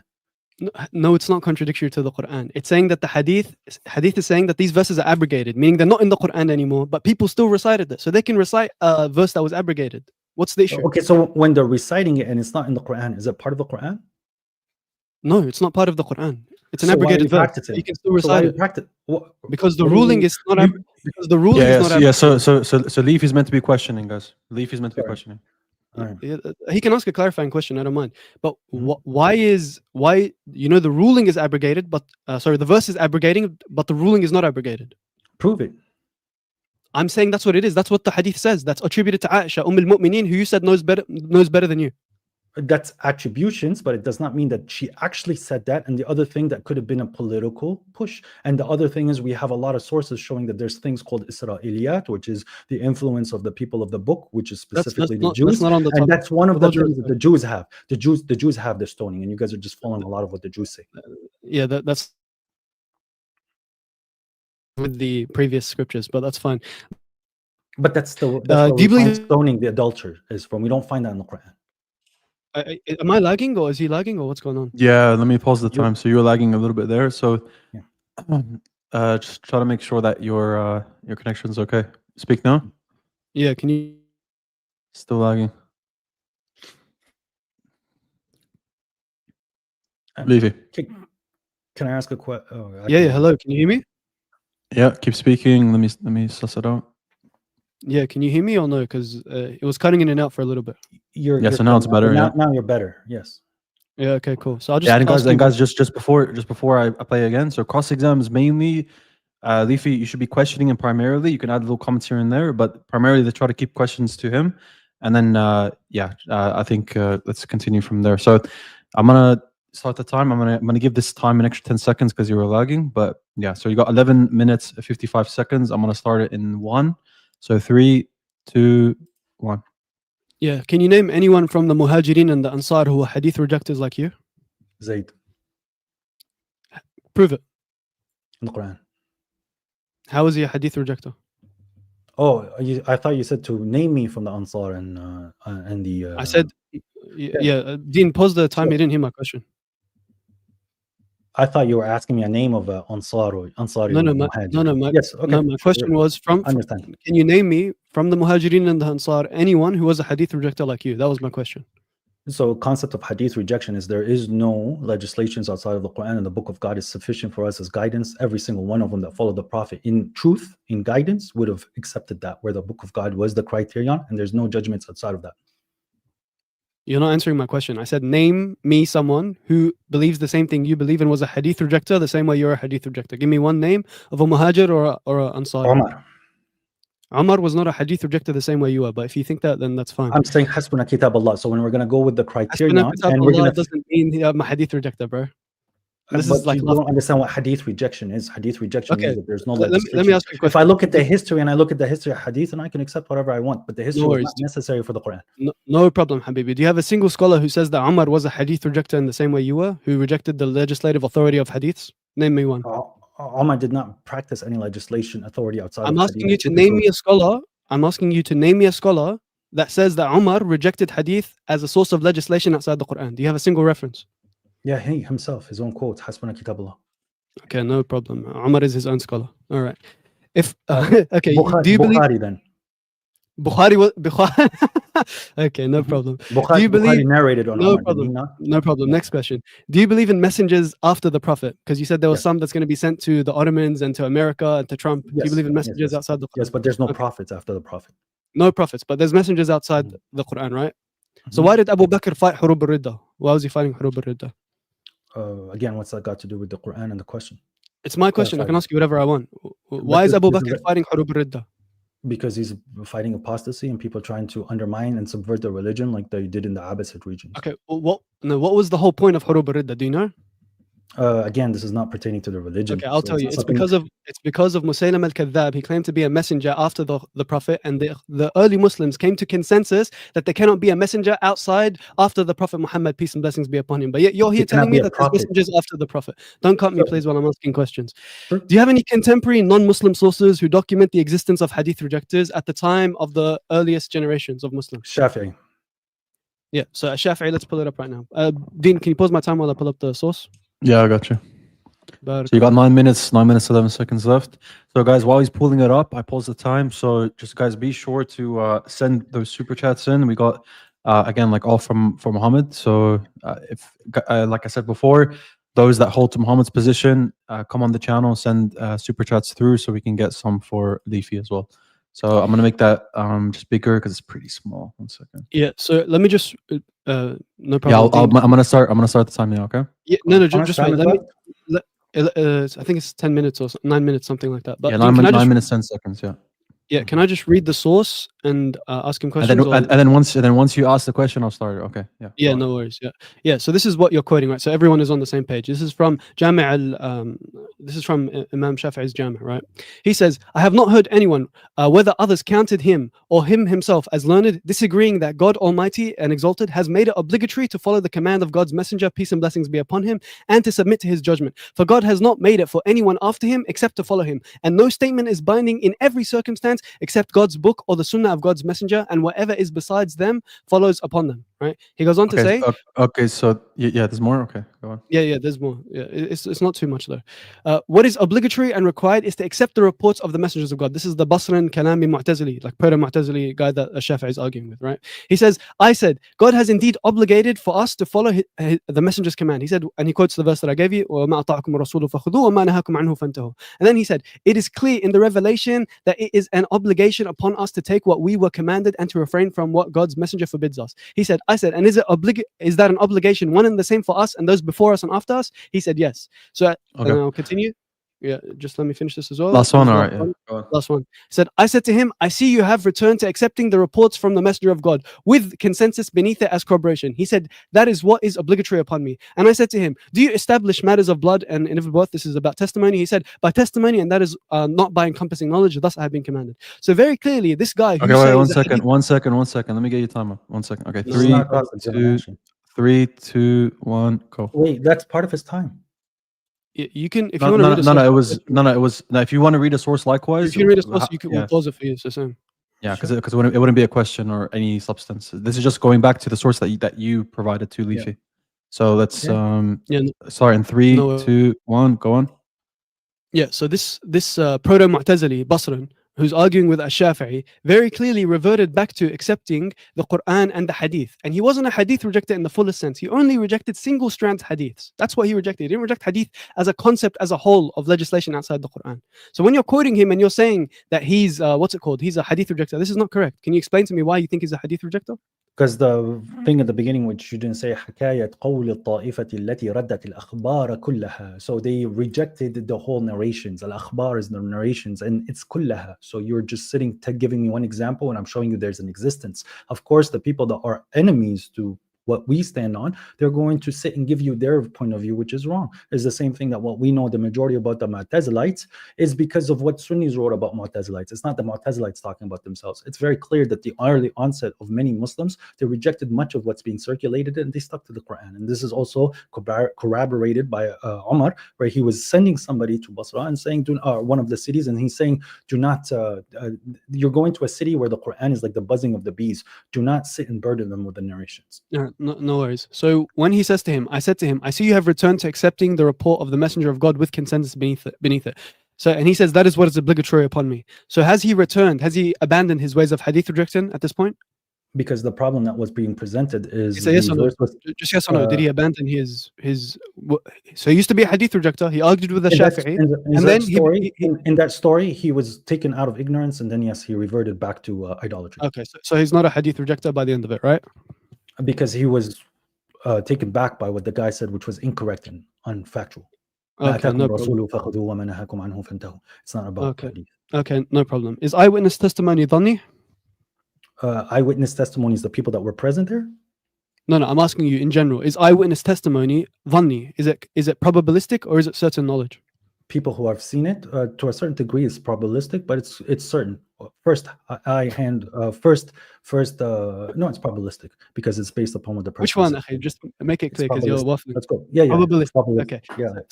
So all dhanni evidence is not from God then, because God doesn't obey. God wouldn't command you to govern by something probabilistic. Is that correct? No, God's laws are not probabilistic. All right, cool. So when the Quran tells you to go get witnesses for example, the sexual slander of women, why is God then commanding you to use probabilistic reasoning in witnesses? Because he's bringing four for certainty. It's not just one. It's not certainty. It's still probabilistic. Even if it's 5, even if it's 10, even if it's 20, it's still Correct. probabilistic. And that's why the lady can say that if may the damnation or the curse be God upon me, if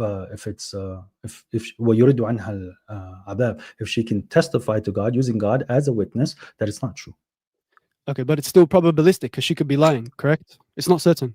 So God is still ordering you to do something that's probabilistic. Okay, so when you say that's why you need 4. That's why you need 4, and you can invoke the curse of God. God knows that people lie. Sure. Okay, no problem. So do you have any? Yeah, no problem. Right. So, okay. Again, next question. Do you accept the reports in Sahifat Hammam ibn Munabbih as authentic? If not, why not? The 12 Sahih? No, it was 136 prophetic reports. They're later found in Bukhari, Muslim, and Ibn Hanbal. But wasn't there only 12 that were found? No. No, and I don't need to accept that. God says that you do not need to accept anything after God in His verses. Okay. So, okay. This is a principle in the Quran. Okay. So even if it's authentic, I don't need to. Even if it's authentic in 2025, it's not pertaining to me anymore. Okay. So even if we have authentic reports attributed to the Prophet, you're still not going to accept them. In this day and age, it's not necessary. Okay. So when Allah says, "Ati'u Allah, ati'u Rasul, wa ulil amri minkum," who are the ulil amr? The people in authority. So it depends on the context. So the Quran is an example to all things. So every situation you're going to find a verse of the Quran answering you. So when I'm at home, right, Ulil Amr would be my parents as a child. If I'm on the streets, it would be the police. If it's in matters of war, it would be the general. That's Ulil Amr. Okay, so Ulul Amr is whoever it is. So at the time of the companions, who would be Ulul Amr? When the Prophet was alive, he would be Ulil Amr. That's why it says He would be Ulul Amr. Okay, after he's dead, is he not after him? It would be the people who are put in charge. Ulil Amr. Okay, so who would they be? Can you name them? Yeah, some of the companions, some of the leaders, Name community leaders, tribal Give me leaders. History is showing, for example, Umar. Umar, right? So Umar, Abu Bakr, Uthman, they would be Ulul Amr, right? Yeah, sure. Okay, and do you disagree that Umar, Ali, Abu Bakr, they all narrated hadiths? Narrated what they were experiencing. Yes, I accept that, but they were not narrating in things that God has attributed, and all you have is historical records from 150 years or 100 years later trying to prove your position. Show me from the manuscripts around the time and what they were saying, what they were not saying. Yeah, so when is Sahifat Hammam ibn Munabbih dated? I don't know, that's yours. Yeah, it's 70. Do you have the manuscript and can you show it to us? Yeah, I did. I had it on the screen. You didn't see it? It's you showed me the cover. You showed me the cover of it. Yes, and I understand. If you want the manuscripts, you can go find it yourself. I showed you the publishment and the translation. Cool. That's all I need. What are the things that are saying? Does it talk about the rajm there? Does it talk about the suckling in there? Does it say, very simple question, does it talk? Well, I don't know why you're asking me questions, bro. That's fine. to clarify what that book is saying. Yeah, you can read it in your own time. If you don't know, if you're ignorant about it, you can educate yourself. I think you're taking the ignorance of the people saying that there's these authentic narrations. So why don't you use that? Why don't they use that? So I'll ask you a question, brother.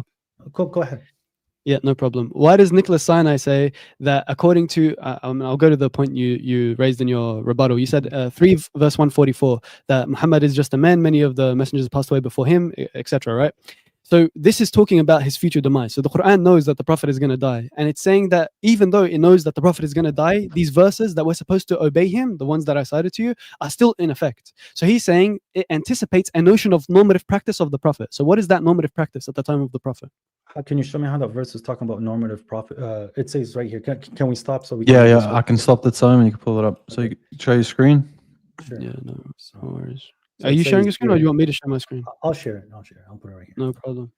So it states clearly here, وَمَا مُحَمَّدٌ إِلَّا رَسُولٌ قَدْ خَلَتْ مِنْ قَبْلِهِ الرُّسُلُ أَفَإِنْ مَاتَ أَوْ قُتِلَ انقلبتم على أعقابكم ومن ينقلب على عقبيه فلن يضر الله شيئا وسيجزي الله الشاكرين.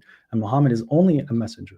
Before whom messengers had already passed. So if he should die or get killed unalived, would you turn back on your heels? And whoever turns back on his heel, then he will never harm God at all. But God will reward those who are grateful. Okay, so this is in regards to anticipation of practices, or is it anticipation that people are turning away from the back of God, but back from the way of God, where it clearly states that there's messengers before that already passed. So where's the sunnah of the people that passed before him? Okay. In the way that you guys okay, time's back up. Yeah, so this verse is only quoted to show that the Quran knows that the Prophet, peace be upon him, is going to die. That's the only reason that this verse is quoted. The verse is, yeah, exactly. So what's that got to do with I don't know why you're speaking, brother. Traditions? I don't know why you're speaking. Sorry, you're right. I apologize. Yeah, no worries. So this verse is only quoted to show that the Quranic author knows that the Prophet will die, peace and blessings be upon him. The other verses that I quoted to you, like 59:7 and وَمَا أَطَاعَكُمُ الرَّسُولُ فَخُذُوهُ وَمَا نَهَاكُمْ عَنْهُ فَانْتَهُوا, these verses are the ones that are telling you that you are still supposed to follow the normative practice of the Prophet and that he's a good example and a role model for you, right? So if the Prophet is going to die and we're still supposed to follow his example, where are we supposed to follow his example? His examples in the Quran. Where? وما كنت فظا غليظ القلب إن الله يعلم إنك تقوم أدنى من ثلثي الليل ونصفه وثلثه. God knows that you're standing a third or 2/3 or a half or a third of the night, that you were not hard-hearted. وإنك لعلى خلق عظيم, you are of great moral characteristics, morals. And if the messenger obeys and much of what you did, you guys would have had burden. This is in chapter 3. So we have a lot of characteristics and examples of who the Prophet was. No problem. All right. Why are non-Muslim sources recording that the early Muslims kept to the tradition of Muhammad to such an extent that they inflicted the death penalty upon anyone who was seen to be against his laws? Sure, if they're witnessing that they're individuals that are implying rules, that does not necessitate that that's what Muhammad was preaching. It could be political in a sense, such as the law Okay, of the you got 1 minute. Yeah, no problem. This doesn't Abu, prove your position. that's your opinion. So why does Abu Bakr, peace be upon him, say that when Umar asked him to change Osama from the army, right? He said, "I would never do that. Are you asking me to do something that the Prophet didn't do?" Is this legislation found inside the Quran? Yes or no? But Abu Bakr said the same thing about the compilation of the Quran, that the Prophet didn't Exactly do it. right. He did So it. Yeah, so he did right. it. But he did it. No, yeah, but is that instruction Yeah. found in the Quran? That's my question. No, that's his own ijtihad. That's his own ijtihad, right? And his Yeah, ijtihad correct. is to follow. But by the way, Just wait. Sure. Let me clarify. Go ahead. Can I clarify No. something? Go ahead. He had a direct communication with the messenger, which you and I don't. No problem. But that direct communication with the messenger is after his death, and he can still consider his orders authoritative even after his death, Cool. correct? But that specific order about okay, that that's individual in the. the army, that specific. One second, Sure. Yeah, Sure, Mom, let me you will finish. get to. I'm trying to give you the time. 1 second. So Leafy, you're out for questions. So Mohammed, you got the last response to that question. Okay. Sure. So this proves that even that specific example that he's giving us, it's not pertaining to me or Leafy or anyone else that's alive in this day and age. That whatever command that Abu Bakr got from the messenger or whatever he saw the messengers doing is pertaining to his people. That's the whole concept of what the Quran alone community is showing you, is that it is specific to their people. The Quran is for everybody, so people will apply it differently in the world. No problem. So that's it for the cross exam for Leafy. So now we're gonna give it to Muhammad. So guys, again, so there's still no super chats from Muhammad's camp. So if you just send super chats in for him, if not, then you're gonna he's just gonna grab random super chats, like I said, or random comments from his section in the live. So if you want to take priority, you're gonna have to come to my channel, send the super chats through. Otherwise, you're gonna be at random and you might not have your question quoted. Okay, so I'm gonna put the time up. Just give me a sec. So it's gonna be 15 minutes. And yeah, Muhammad, if you want any sources like what Leafy did, any sources you want to get up from your intro or Quran verses or whatever, I can stop the time and you can pull it up. Okay. God bless you, Dean, for being just. No problem. So I'm gonna start it at 1. So 3, 2, 1. Leafy, do you agree that the Quran is the final criterion and it judges between us? Yeah. And so when God is saying that, for example, that the people that were given a portion of the book, they were called to judge between them using the book of God, they turned away. And they said that is because the fire will touch us for a limited numbers of days. In Sunnism, do you believe that some people will go to the fire a bit and then go to hell or go to heaven eventually? Yeah, so remember we spoke about this before, and I don't believe your understanding of the hadith that you're going to bring up is correct. Okay, so do you believe that in Sunnism that people will eventually there go are to Muslims. Yeah, there are Muslims who will have their sins. Yeah, they'll be in hellfire for a limited number of time at the same amount corresponding to their sins, and then they'll be entered into heaven. Because Allah says in the Quran, that those who believe and do righteous will enter paradise. So God states about the individuals that say that they will go to hell for a limited numbers of days, that they have been deluded in their religion and what they're saying. So it's not something that the Prophet would say. Now, very simple. There's a hadith that states that if a man ejaculates first, that the son will look like the father, and if the woman discharges first, that the kid will look like the paternal uncle. Is that scientifically accurate? Yeah, so this hadith, and I encourage people to watch a video by Brother Muhammad Hijab. He made a video on it on Sapiens. So this hadith, that specific wording is weak. The authentic version is talking about not the discharge, but basically the generations, right? So the way he explained it is. So is it's not authentic? No. The wording you're bringing is not authentic, but there is a version that is authentic. The one that's in Sahih Bukhari is not authentic wording. No, so with hadith, we don't just cherry pick one version of No. I just wanted to know. Clarify or no? Yeah, sure. That's fine. Yeah, so with hadith, we don't just cherry pick. This is where a lot of hadith rejectors get things wrong. We don't cherry pick one version of the report. We look at all the reports collectively because we understand hadiths are dhanni, they're probabilistic. So we look at all the different reports and then we see which ones have the direct distinctive gist. So even if it's in Bukhari or Muslim or whoever, it doesn't really matter. You look at the distinctive gist, you get rid of the variation, and you look at what is corroborated. And if you do that, then the version that you're talking about is inauthentic. Okay, so so you do concede that there are some hadith in Bukhari and Muslim that they are called sahih, they're not authentic in method, correct? Yeah, so parts of that, the variation will be added in by a narrator or I like just wanted a yes or inauthentic, no. that's fine. Yeah, so I said yes. Parts of the hadith could be inauthentic, the variation that's added in because of oral tradition. We know this. So why is it called sahih again? Yeah, it's sahih because the overwhelming majority of the content is sahih. It's not because of the isnad. The overwhelming majority of the reports are sahih. Isnad is just one way of verifying the historicity or authenticity of something. So there is a room for error? In what? In the isnad? No, in the matans, in the matan of the sahih, there's room for error. Yeah, that's what dhanni means. Do we find that in the Quran? No. So is that from the same source? Yes, something can be dhanni and not dhanni and still from the same source. So just out of curiosity, when God states that if this Quran was not from God, that they will find many contradictions within it. So now you're telling me that this recorded second revelation, that it is from God, yet we find many contradictions with what people are recording. There's a very simple example. There's a hadith that states that you should kill house lizards, and if you kill it with one blow, you get the reward of such. If you kill two, you get the rewards of such. If you kill it with three blows, you get the rewards of such. And then there's another hadith that states that eating lizards is haram. And then there's another hadith that states that eating lizards is halal. So is it halal or haram? Yeah, so Brother Dean, if I could just share my PowerPoint because I have slides on this. Is that all right, Muhammad? Yeah, I'll pause it here. So go on. Yeah, no problem. Yeah, so let me just scroll down. Yeah. So contradictions in the hadiths. So I'll just go through it generally, then I'll answer your specific question. So even non-Muslim scholars who are revisionists, like Joshua Little, he says that when you apply Sahih methodology. Okay, wait. So Leafy, I'm gonna have to play the time because this is actually constituting a response. Yeah. So you can play. You can play the time. Okay. No Go problem. on. And you But I can't. don't want a 5 minutes And by the way, also it can't be too long because you're gonna take away from his okay, time. but my question is not about the contradictions. My question is it halal or haram to eat lizards? That's my question. Okay, is that simply what your question is? Just that? Yeah, Is that it? my question is, according to your tradition, that there's a report that says that it's halal and there's a report that says Okay, it's haram. okay, no problem. So he's gonna answer it, and so he's gonna answer that in conjunction. And I don't need the apologetics, but that's fine. You can go ahead. Okay, beautiful. So what's gonna happen is I'm gonna 1 second, Leafy. So what's gonna happen is I'm gonna play the time. Leafy, you got about 20 to 30 seconds to give a response directly to what Muhammad just said, but you can add what you're presenting as well. Okay, No worries, so I'm gonna start it in 3, 2, 1, go. Yeah, so for specifically the question he's asking me about lizards, I believe eating lizards is haram. That's what I believe personally as a Shafi'i, right?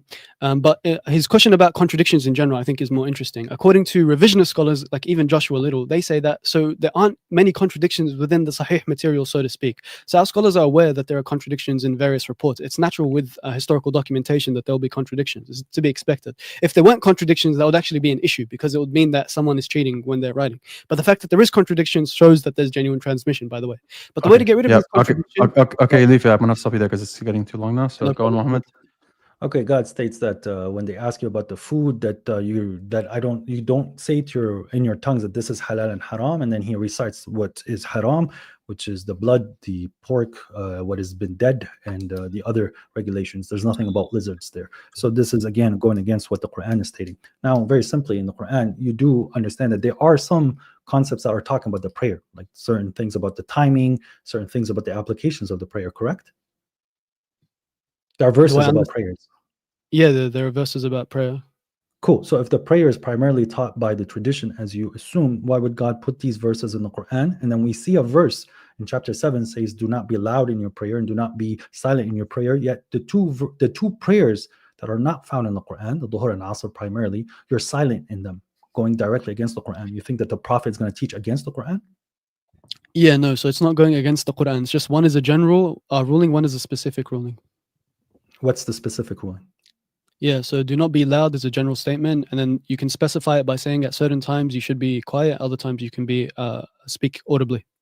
That's not fair because the verse is not saying that. So this is the thing that we keep. Well, I don't thinking. think the verse is the only thing that's authoritative. I believe the Sunnah is also authoritative. So if the Sunnah specifies the Quran, I'm allowed to use that. Great. So I'm you're glad. asking- I'm glad that you said that. So why is it when it comes down to the judgments and the authorities for the children of Israel, God says that and bring the Torah and recite it if you're truthful. This is in regards to what's forbidden about food. He said bring the Torah and recite it. He didn't say bring the Torah and whatever else is authoritative outside of the Torah. So where's this other authority that you keep claiming that's in the Quran? Can you please show me that? Give me a verse. Well, I'll respond to your first part first, and then you said bring me a verse about what was the second part, sorry? How there's legislations and authority outside of the Quran and halal and haram. Yeah, no problem. So the thing about the Torah is, and this is noted by Sinai, that when the Quran mentions the Torah, it doesn't literally just mean like the Pentateuch, the 5 books of Moses, but it also has intertext with things outside of that. So the oral tradition and the Tanakh, and that's actually noted by many different scholars. So for example, one of them is. Sorry, you said a point. I want to push back a little bit. So you're saying that the Torah. Wait, sorry, a moment. I'm gonna stop the time here because you asked 2 loaded questions. You need to give him some time to respond, and then you can add. Okay. So I'm gonna continue the time now. Go ahead, Leafy. Yeah, barakallah fik. So, like I said, the Quran is in constant intertext with the oral law, and it calls that the Torah. And this is noted by Sinai. I can get you the reference if you want. It's in his book, the Critical Introduction to the Quran, right? So he notes this there. Now, on your second question, which is about, can you show me any verse that tells us to go outside the Quran? Very simply, chapter 16, verse 44. You can pull it up if you want. Do you want to do that, guys? Yeah, sure. Yeah. Okay, I'll pause the time. So you said 1644, yeah? Yep. Okay. No problem. Okay, here you go.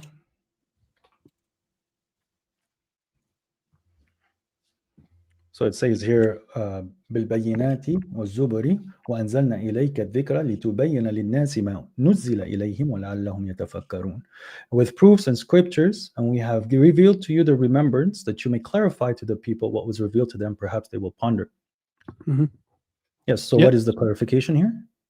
Yeah, so the clarification is the wisdom, which is the statements and actions and sayings of the Prophet, peace and blessings be upon him, and that's meant to clarify the scriptures, which is the Quran, right? So that's telling us to go outside. If I could just finish, so that's telling us to go outside the Quran to the words of the Prophet, and to use them as authoritative in understanding the scriptures. Okay, so one second. Can I pull up another verse and just ask you about that verse? If you give me a moment, you can do whatever you want. I'll pause. Yeah, I'll pause the time again. Thank you, because I just have to look up the verse. No problem. So you guys, by the way, 7 minutes and 26 seconds left. Okay, so we have here verse 3:183. Okay, we're going to go to verse 3:183 because we're talking about the bayan, right? So, sorry, 183. So, no, sorry.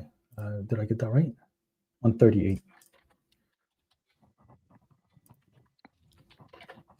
138. Okay, so it says here about the Quran, right? And your scholars will agree with this. هذا بيان للناس وهدى وموعظة للمتقين. This is bayan, tabyin, okay? Bayan, declaration for the people, and a guidance and a preachment for the pious. And we clearly see that you said that the Torah is including to the oral statements. So is it fair for me to say that the Quran is inclusive to the oral statements then?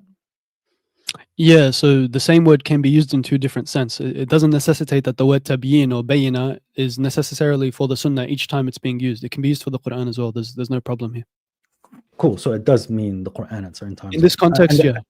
And in 1644, we believe the same thing. So what we're going to, I just asked you a simple question though, is you said the Torah, because of some Western academic, he's saying that it includes the oral traditions. Is that the same with the Quran? When I say the Quran, does it include the oral traditions as well? Yeah, so it's not because of a Western academic. I just look at the Quran and I see that it has intertext with the oral tradition, and it calls that Torah, like it literally says, and we revealed in the Torah, and then it'll quote something. For example, it says, we ordained for the children of Israel that, what's called, that would you like me to put the verse up? I can pause it.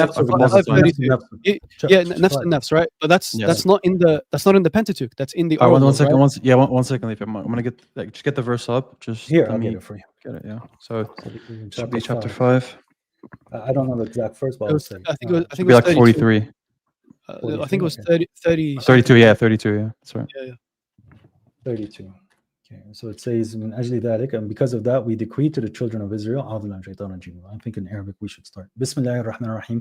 And if I make a mistake in reading, please correct me. "Min ajli dhalik katabna ala bani Israel annahu man qatala nafsan bighayri nafsin aw fasadin fil ard فكأنما قتل الناس جميعا ومن أحياها فكأنما أحيا الناس جميعا ولقد جاءتهم رسلنا بالبينات ثم إن كثيرا منهم بعد ذلك في الأرض لمسرفون."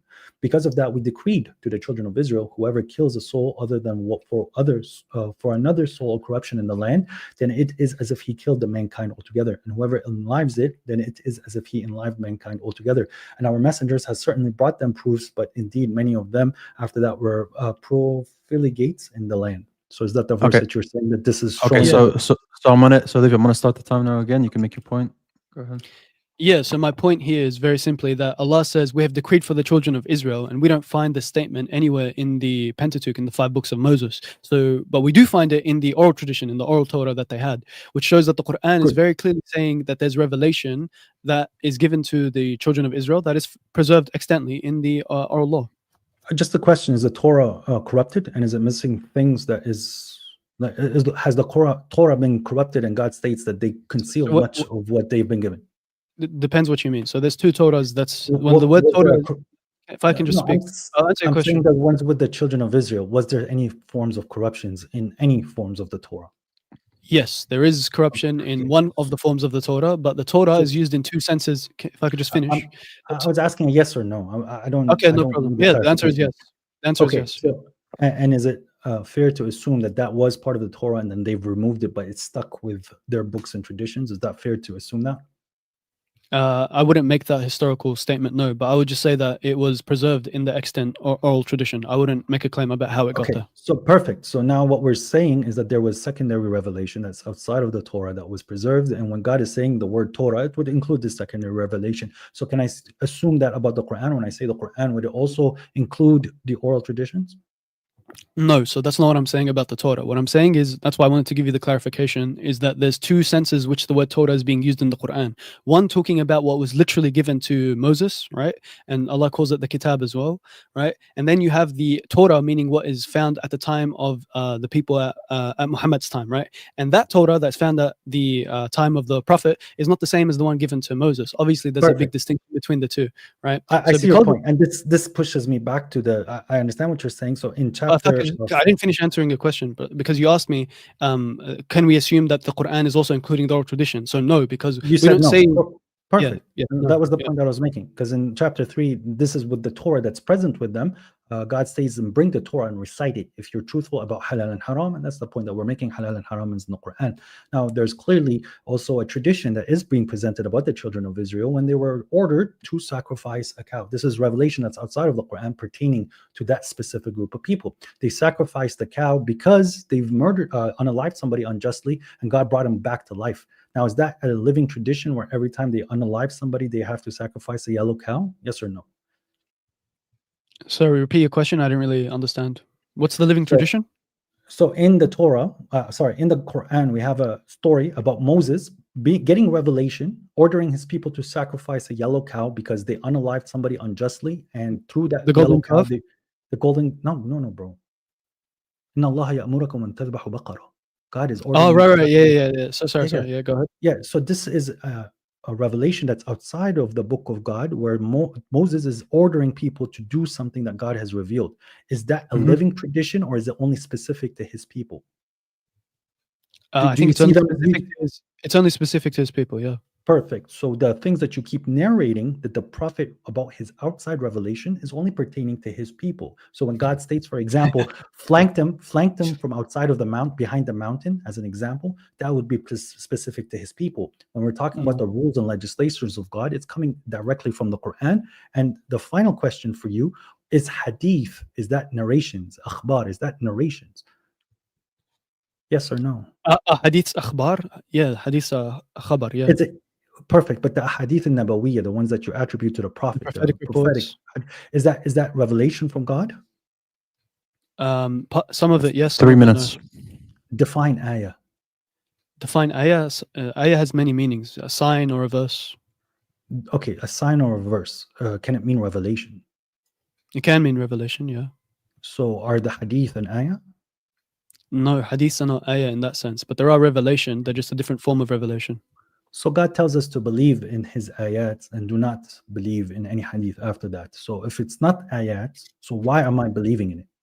Yeah, so you're equivocating on the word hadith. Whenever Allah uses the word hadith there, he's not talking about Bukhari, Muslim, and the speech of the Prophet. He's just talking saying about all speech in general. yes, speech That's in general, and you're that's your- giving me general speech. Exactly. So when you don't want to define ayats as revelation from God, but you're saying that I'm backdating the word hadith. I said I have no issue defining it as revelation. There's no problem, So- but you just have to do it with the correct understanding. So the word ayat is generally understood as revelation that is coming from God. That's why God states that send us a messenger. The disbelievers will say, if God did not send a messenger, right, in the Quran. Can I bring up the source? Yeah, no worries. Yes, so I'll pause the time for that. نتبع آياتك. Give me 1 second.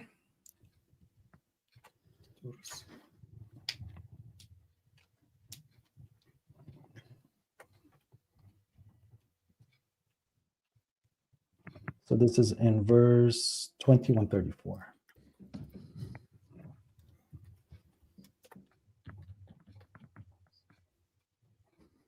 Yes, so I'm going to share the screen.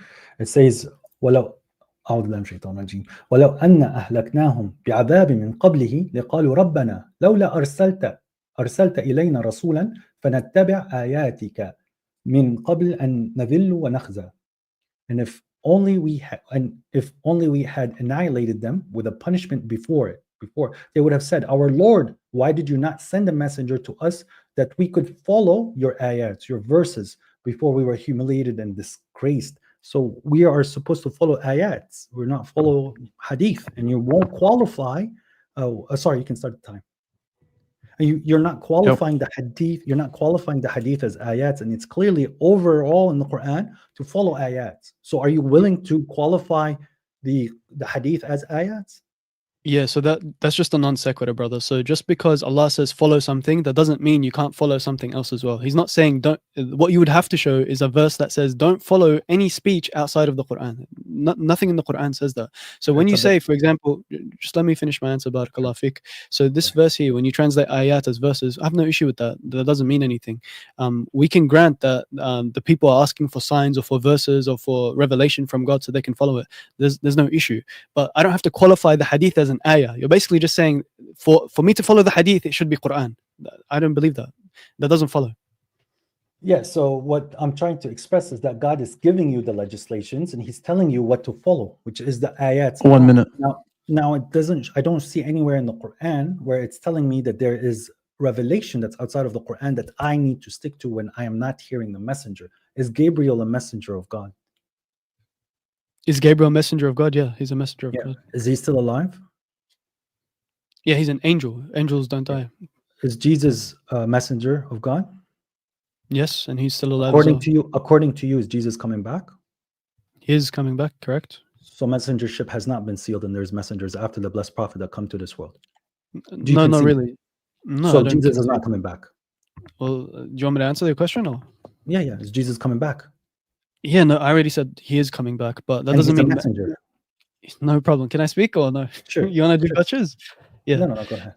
So when Jesus is coming back, peace and blessings be upon him, his role is no longer as a messenger, even though he retains that title, because he's already given the message. The whole point of being a messenger is to give the message to the people, which is to Bani Israel.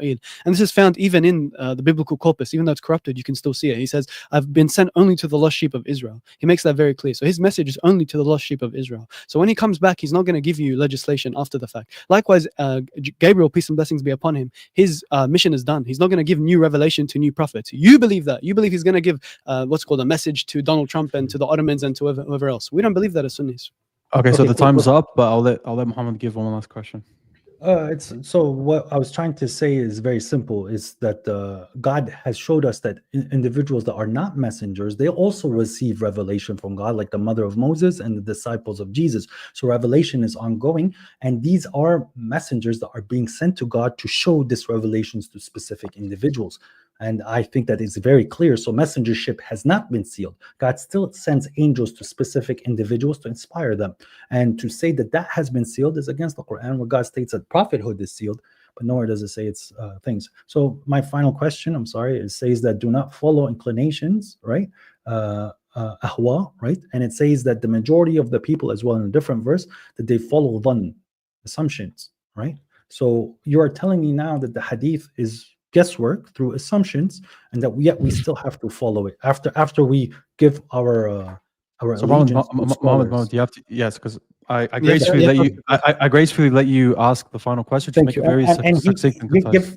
give him the floor to answer as long as we Yeah. want. I'm saying So that what is the question here? Yeah, I got his question. He's just asking about hadith being guesswork and not to follow hawa, and the majority of people are gonna follow. Right? That's your Okay, question. yeah. it says وأكثرهم يتبعون الظن وإن الظن Yeah, لا يغني من الحق شيئا. Yeah, no problem. I agree. So that Yeah. the word dhann there is translated as conjecture, no problem. But you yourself admitted that the Quran is telling us to follow dhann because witnesses are dhann according to you. So that means the Quran is condemning itself by your understanding, which is obviously kufr. So my understanding of dhann here is conjecture, which is something without proper evidence, because the Quran tells us to use your mind, your reason. أَفَلَا تَعْقِلُونَ.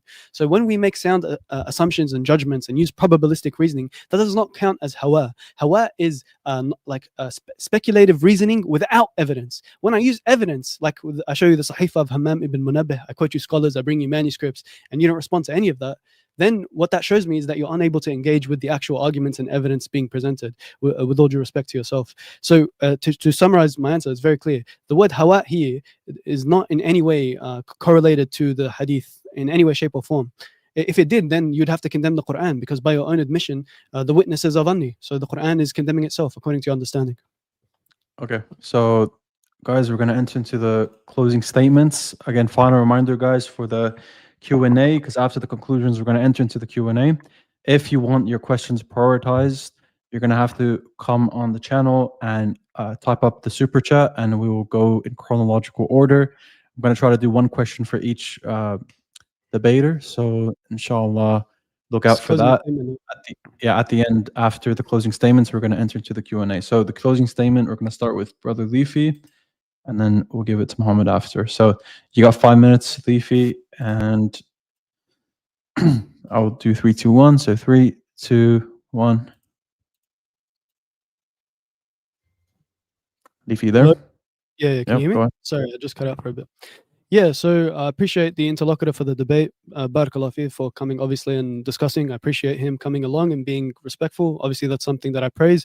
But I don't think he dealt with my arguments in any, scholarly way, or even began to really tackle the series of issues. So, I mean, I really put a lot of effort into this presentation, as I hope you guys can tell. And I'm kind of sad, disappointed that he didn't really engage with the arguments and syllogisms that I brought. So for each point that I brought, I actually brought syllogisms and I put it up on the screen, and I asked him to address them in his opening statements, which I don't think he did. So for example, with Abu Bakr and Aisha, I gave him a syllogism. He didn't really interact with it, and the other ones as well, he didn't really interact with either. But nonetheless, I think it was a good debate. So let me just touch up on a final few points that I didn't get to address during the cross-exam that he said in his rebuttal. So he talked about modernization and that the Prophet, peace and blessings be upon him, if he was he would have had a different sunnah. Well, no, not really, because he doesn't understand what sunnah is. So the Prophet might have implemented the sunnah differently, because the sunnah is malleable. It changes based on time and location. That's true. We as Muslims, as Sunnis, we accept that.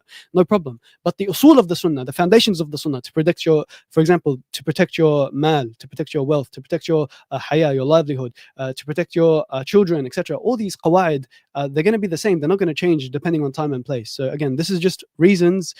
Essentially, all this comes down to, this hadith rejection is reasons to liberalize the religion. You find something that doesn't match your aql, it doesn't match your mind, your 21st century understanding of the world, therefore you want to reject it and say the Prophet didn't say it. That's just the easiest thing to do.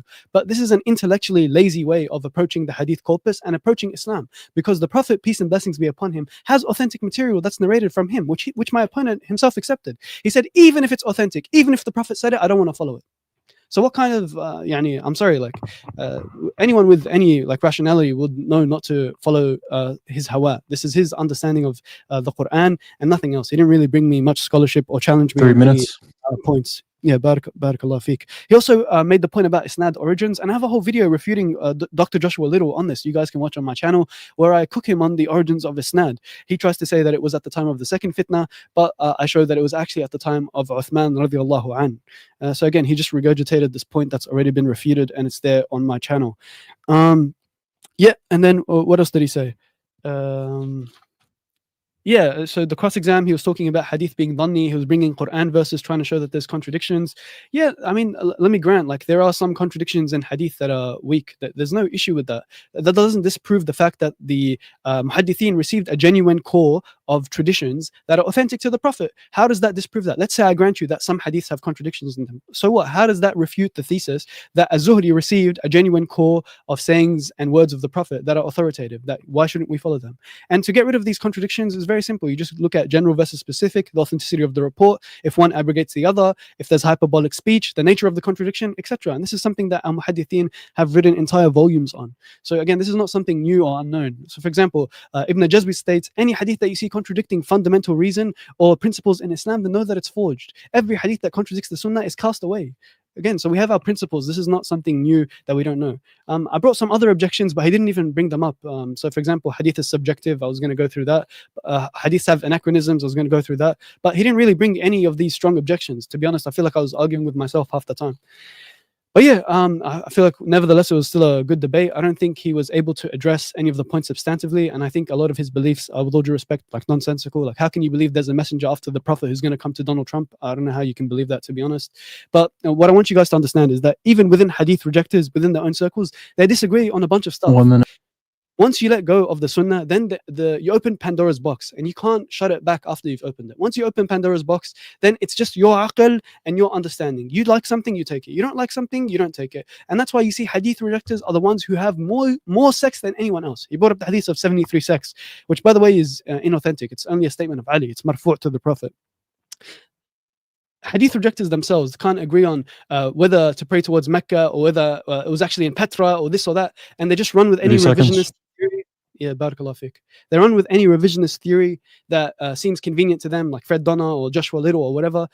And akhi, this is not your way to live your life. You're going to be constantly modernizing and changing your religion, and that's not a way to live your life. Rasulullah came as a messenger for all of humanity, and his usul, his principles that he laid down are timeless. So regardless of time and place, regardless of modern era, regardless of what new technology comes in, the principles of the Sunnah stand 1,400 years old, and they have yet to be challenged. Last time.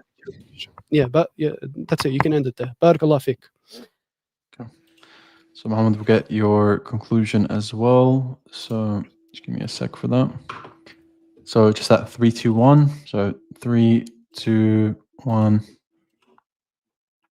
Ladies and gentlemen, this individual, my interlocutor, Leafy, he was presenting that the Quran is teaching and telling the Prophet that he has to teach a concept called sunnah, which what they're qualifying as that something that we see as secondary revelation that we find in these other concepts that they have written down.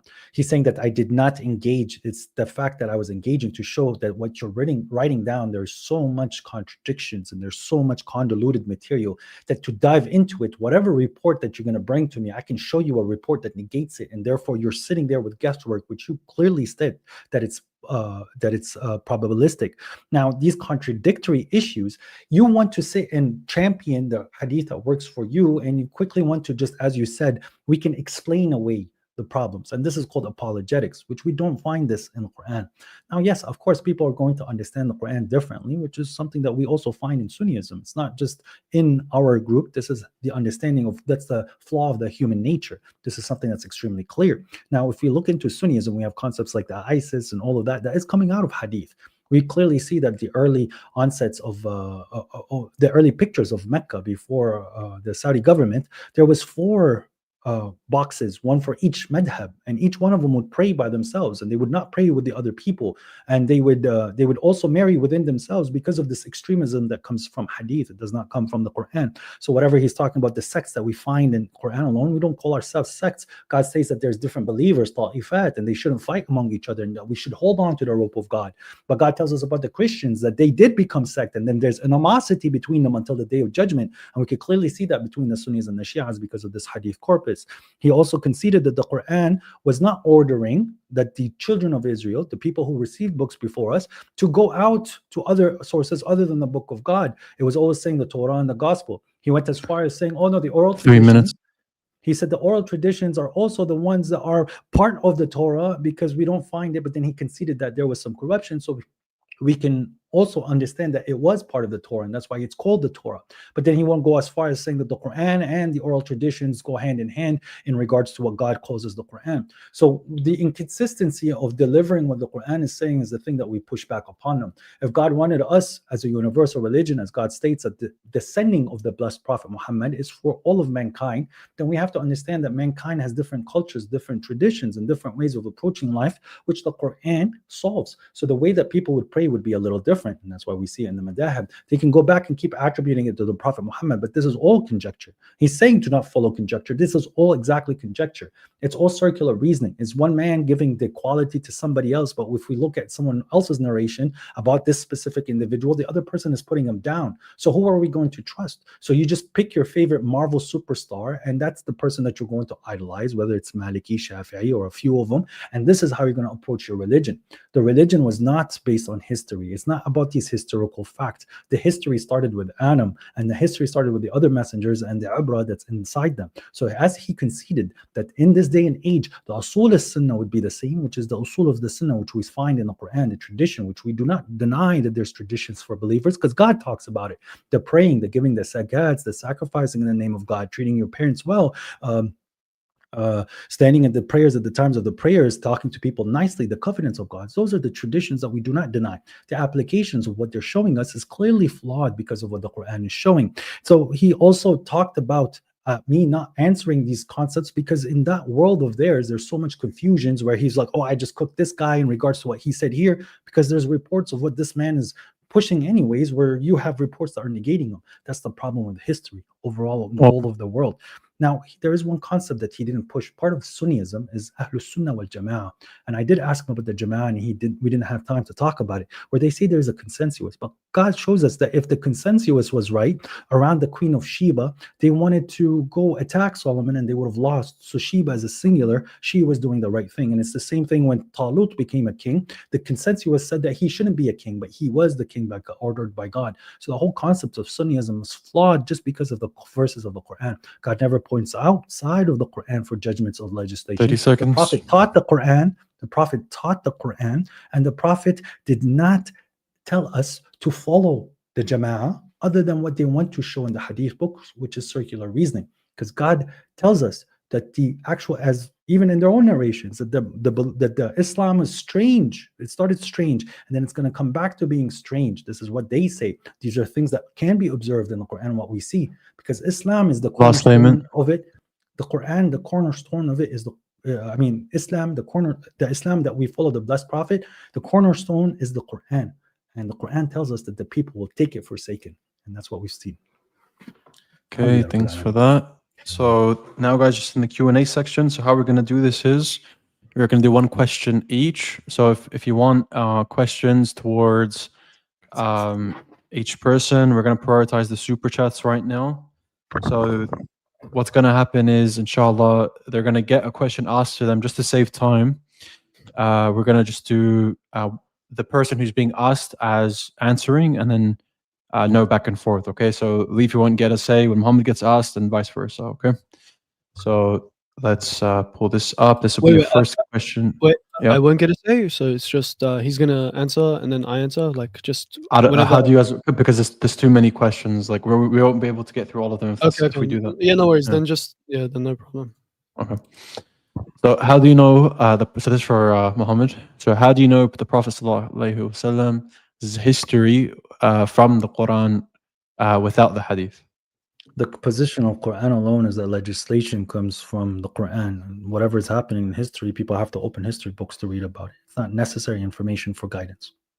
Okay, so let me try to get a question for Leafy. I have a question for Leafy. If someone didn't. Go on. So someone says, if the Quran says it's a clear book, easy to understand, why do you need hadith to explain what God already said is clear? Yeah. So when Allah says, and this is a verse Quran only people love to use and distort, which is that Quran is tafsir kulla shay. And Quran is the best hadith, and all of these things are true, and I agree with them. But that doesn't mean that there can't be something outside the Quran to clarify things that are ambiguous in it, because the Quran itself says in chapter 3, verse 7, that there are verses that are muhkamat, unambiguous, and then there are verses that are ambiguous. So the Quran itself is telling you that there are things that are ambiguous that you need to go outside of the Quran in order to clarify. And the one who does the clarifying is the Prophet, peace and blessings be upon him. Okay, so next one. You cite sources, so this is from Muhammad. You cite sources saying Umar, I don't know what he meant by that. I think Hated narrated hadith. or narrated, I'm not sure. Hadith and how Abu Hurairah wrote it. That's assuming it contemporary. I thought hadith was made by Bukhari. And so he's basically saying is, he's trying to say that you're citing sources that concede a point that hadiths were early on narrated and implemented. I think what he's saying that I am citing hadith to show that there is hadith prior to Bukhari. So the Umayyads and Bukhari, yeah. Yes, so but the point back is that these are concepts that you guys believe in. So I'm using your sources against you. I'm showing you that these sources, there are even within your sources people that are championing that the Quran is the only legislation and God is the only judge, and that God is saying that the Quran is sufficient, even in your own sources, that I don't need to believe what the Quran is saying. I'm trying to show you that your position is like the Jews and the Christians. So just to clarify, because just to clarify for the audience, do you actually believe that the hadiths and so on and the Sunnah is made up by Bukhari and the Umayyads or not? If you just clarify that point.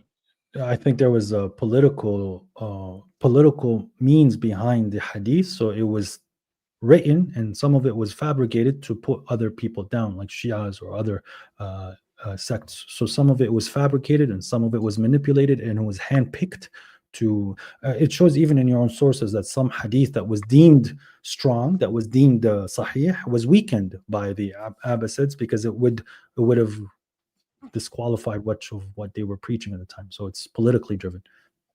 Okay. So this is for Leafy. Why didn't Muhammad sallallahu alaihi wasallam register inspiration outside of the Quran into the Quran? Then God Almighty would preserve it. I don't know exactly what he's saying there. Do you understand? Yeah, I think he's saying why aren't hadiths in the Quran? Because they don't need to be in the Quran. Look, the Quran is the words of God verbatim. Hadith are the words and sayings and actions and the life story of the Prophet, peace and blessings be upon him. They're two completely separate genres. One is Kalamullah verbatim. One is the Kalam and the actions and sayings of the Prophet and his companions that we extract wisdom from. So to put them together is completely nonsensical. They're distinct genres. Like he said, one is history and we derive law and legislation from it, and one is literally the words of Allah. Otherwise, we'd be like the Jews and the Christians who put the words of God and the words of the prophets together, which is obviously nonsensical. Okay. So this is from Muhammad. How do you know the Quran is preserved without hadiths, without falling to circular reasoning? How would you explain the 10, and also how would you explain the 10 modes of recitations without hadith? We saw historical evidences to prove what God has already said, that the Quran is preserved, and there's many ways to prove that the Quran is from God, and you're saying that it's circular reasoning to quote the book of God to a Muslim, and it's a flaw on your end. And how would you explain the 10 modes of recitation without hadith? The QCT shows that there is one text and that people were reading it differently. That's the difference between water and water. So individuals were reading it differently, and there was more than 10 recitations that they attributed back to the Prophet.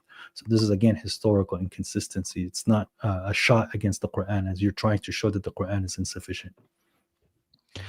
Okay. Tomatoes. Yeah. So if you could, Muhammad, just get a question on your end. Okay. Let me see if someone did. 1 minute. Let me see if I have one. Anyone have a question from here? Let me see why. There's questions that are not really. If you want to ask me a question, that's fine as well. I don't mind. No, I don't think that's fair. But if see my comments as well. Leafy, no, they're not relevant. Let me. Most of it is So let me see if there's any new comments. Look at. I'm just not as popular as you, Muhammad. They love you. Okay. So this is a question. Let me see. So since you need to marry a concubine if she gets pregnant? No, What no, if she no. does not? Wait, Bro, what are you sure reading, that, are you bro? sure that's relevant? That's No, what I was gonna read. Yeah, I'm sorry, but That's okay. That's okay. but actually, yeah, I don't want to ask questions because it's not fair. You can Uh, ask a go back question and as long forth. as it's on topic. I don't okay, mind. here. I think I'll go in here. So he asked, why didn't he register as a secondary book? But Leafy didn't understand the question. I think that's for the other question. So basically, what he's saying is he thinks that the previous questioner was trying to say that why didn't the Prophet sallallahu alaihi wasallam or Allah subhanahu wa taala reveal to the Prophet sallallahu alaihi wasallam a second book, which is the Hadith, with the Quran? Why didn't he put two books together?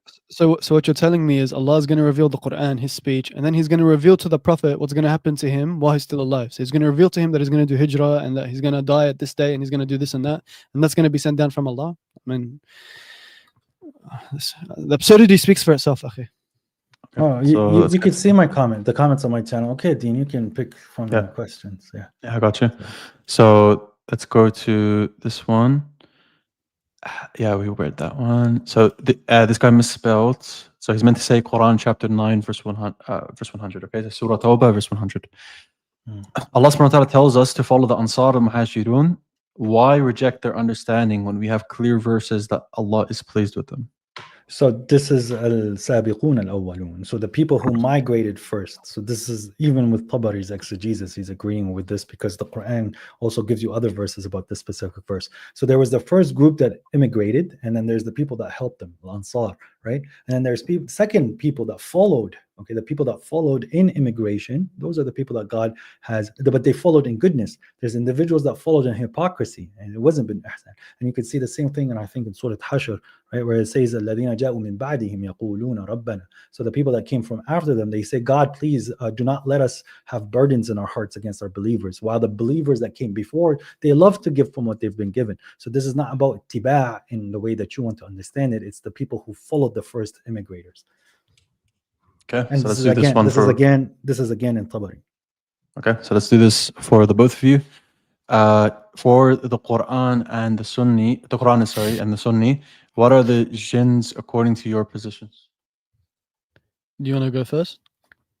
The jinn is in the unseen world. These are demons. These are entities that don't have physical access to the world, and they are pushing ideas into individuals, and they try to possess individuals by making them follow falsehood.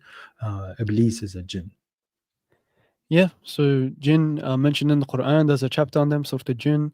They're beings from the unseen that are made from fire. Like my interlocutor said, the Iblis is a jinn, and there are different types of jinn. Some of them are Muslim, some of them are Christian, some of them have all kinds of different belief, and they can interact and influence the world. That's who jinn are. Okay, so there's one here. Leafy, did the Prophet ﷺ have concubines? If so, can you tell us if you would allow this in war today? There are captives and there's still slavery in places like Congo. Yeah, so the Prophet did have concubines, and this is mentioned in the Quran as the people of your right, of your right hand possession, right?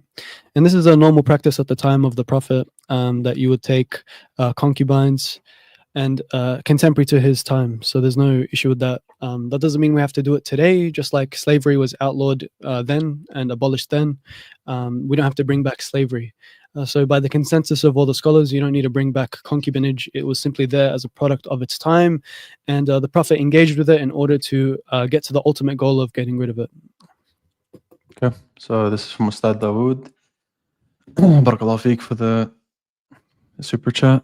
So either over so this is from Muhammad, either over 99.9% of the Ummah have been blind to Allah's guidance since the beginning, or less than 1% are actually delusional revisionists who think they finally discovered the truth in 2025 on YouTube.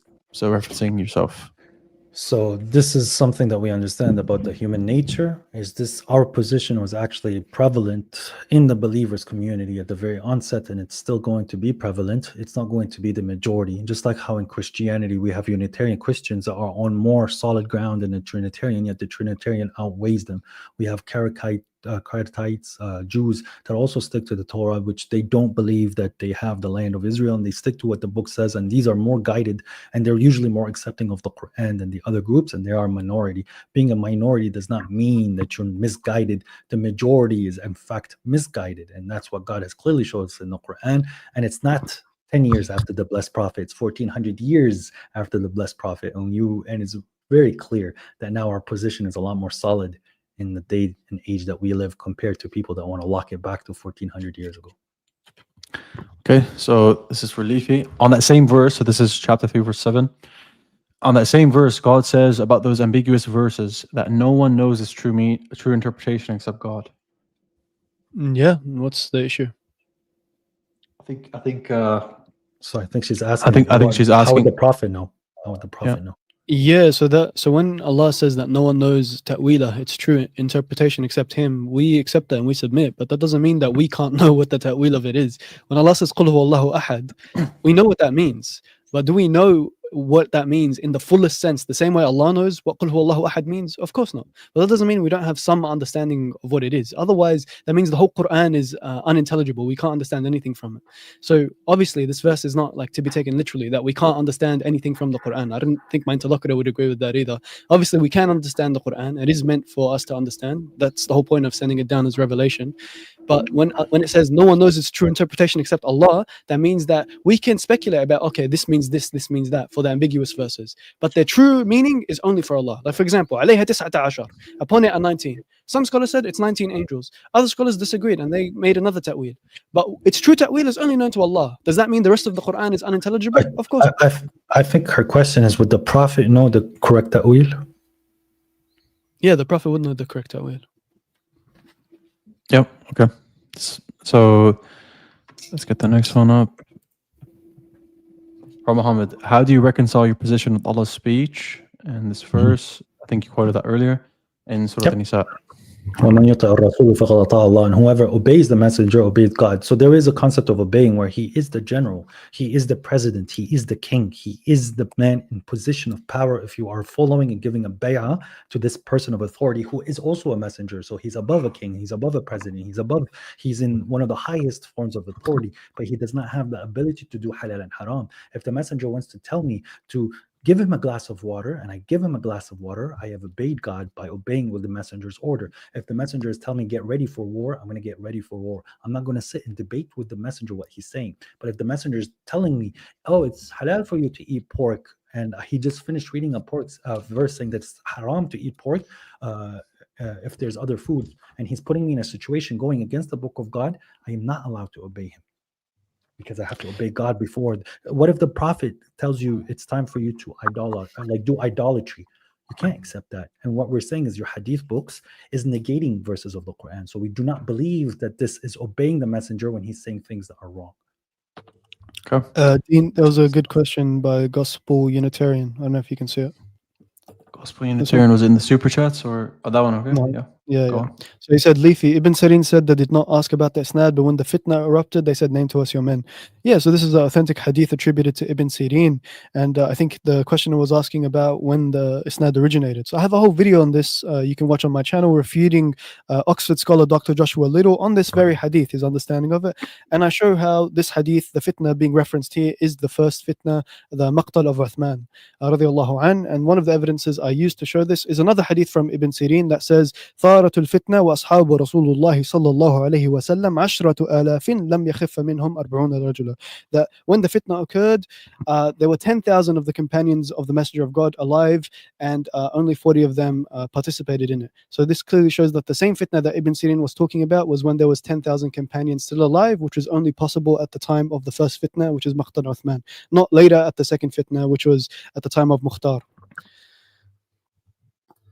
Okay, thanks for that. So this is 1 second. So we've got a couple questions here for Leafy in a second. I have a question here where sorry, let me bring it back up. If you find one, then yeah, so this one from SJ. So this from TikTok actually. So if hadith rejection were the prophets, so this from Muhammad, if hadith rejection were the prophet's religion, how did all of the early Muslims agree the prayers are 5? with 2, 4, 4, 3, and 5 rak'ahs when the Quran nowhere specifies these numbers? Because according to what the Quran is saying, the two that you're silent in, they're actually not prayers. It's time of tasbih. That's why there's no reflection on the Quran during that time. And you don't have 5, you have 6. And one of them is optional so that you don't fall into the category when God is saying about the middle prayer, right? Salat al-Wusta. You can't have Salat al-Wusta when there's 6. The one that's after the rising of the sun, you make that as optional. You're calling them prayers, but God never called them prayers. The 3 prayers in the Quran are the ones that you do practice, where you do say the Quran out loud, where it is how God instructed us in the Quran, which is the Fajr, the Maghrib, and the Isha, the 3 times. The other 3 times, which is al-Subh or al-Duha and Maghrib, Dhuhr and Asr, these are times of glorification, tasbih. It's not time of salah. So you started to call them salah when God is not calling them salah. And you can also see that in the hadith where it's salat al-maktuba. Okay. So I have the answer I have the answer for chapter. The reason why I tell you why do you go loud or you go silent, I have the answer in the Quran, and I understand why you guys are saying those prayers, and I understand why it's part of what you guys are calling traditions, but they're not prayers. They're times of tasbih. So for Leafy, does the Quran have authority over the hadith, or does the hadith have authority over the Quran? This is from a Christian. Yeah, so the Quran is what is authoritative over the Hadith because it is the verbatim speech of Allah. And if you notice in my presentation, the first thing I did was go to the Quran, and I gave you the understanding of the Quranic verses that tell us to go to the Hadith, and I gave you scholarly interpretations and understanding of them, not just my own interpretation. So obviously the Quran is the verbatim speech of Allah, and whatever contradicts the Quran, we reject it. Okay. So this is another question from Muhammad. So how do you explain verses like Maryam being called the sister of Aaron in 1928 without the Prophet's explanation? We clearly understand that as well. Very many times where God states the brothers of Lot, the brothers of Noah, the brothers of Shu'aibah. Obviously, Lot came from a different place because we're seeing that Lot has migrated, and he's still being called the brothers. So here we understand that Zechariah is asking to inherit. At the time of Mary, he was asking to inherit from the family of Jacob, or an heir to inherit from the family of Jacob. And therefore, at this point, we can also understand that whatever Aaron and Moses have already done, it's been accomplished. This is also backed up by historical evidences from the Torah and the Gospel, right, or narrations from the Gospel and the Torah. And then finally, we can see that Jesus is much different than Mary is different than Moses and Aaron, because Moses and Aaron there would have not been need for somebody to inherit from the family of Jacob if Aaron and Moses was alive. So Ukhtu Harun, we can understand that from the Arabic that it does not necessitate blood. So how do you understand? Is it lineage?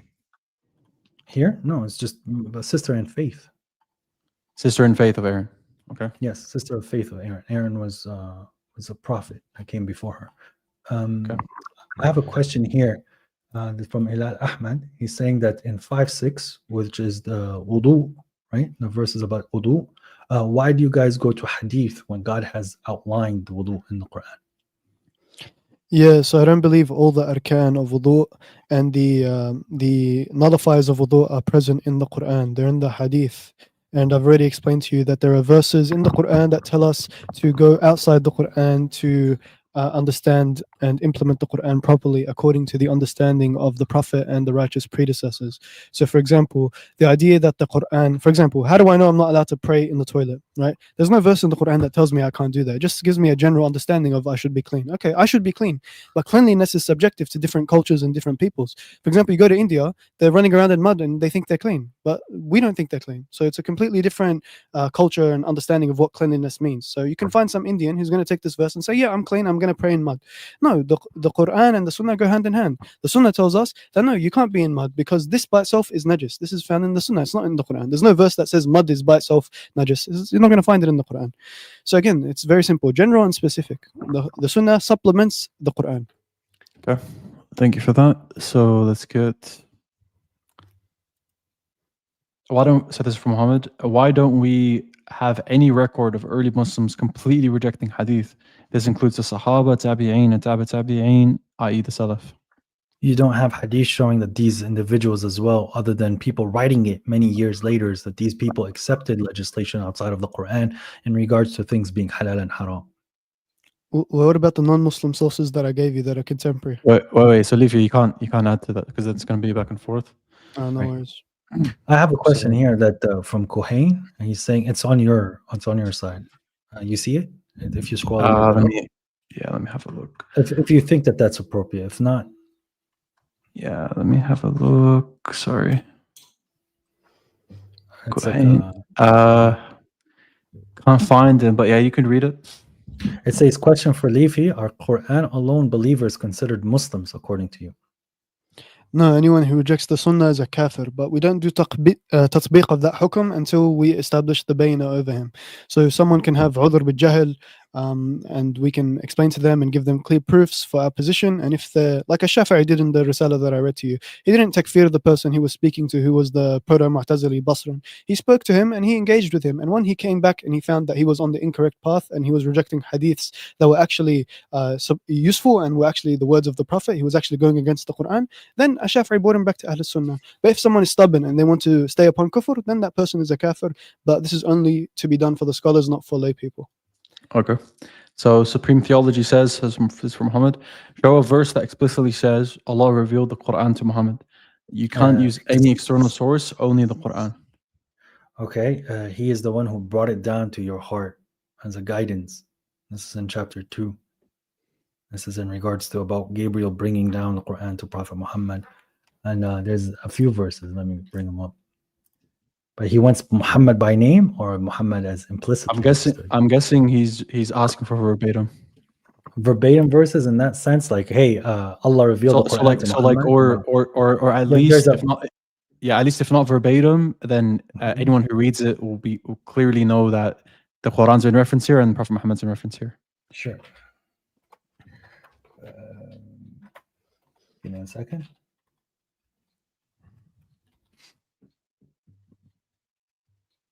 And by the way, I'm just gonna ask a clarifying question for those in the audience as well, just so they can know.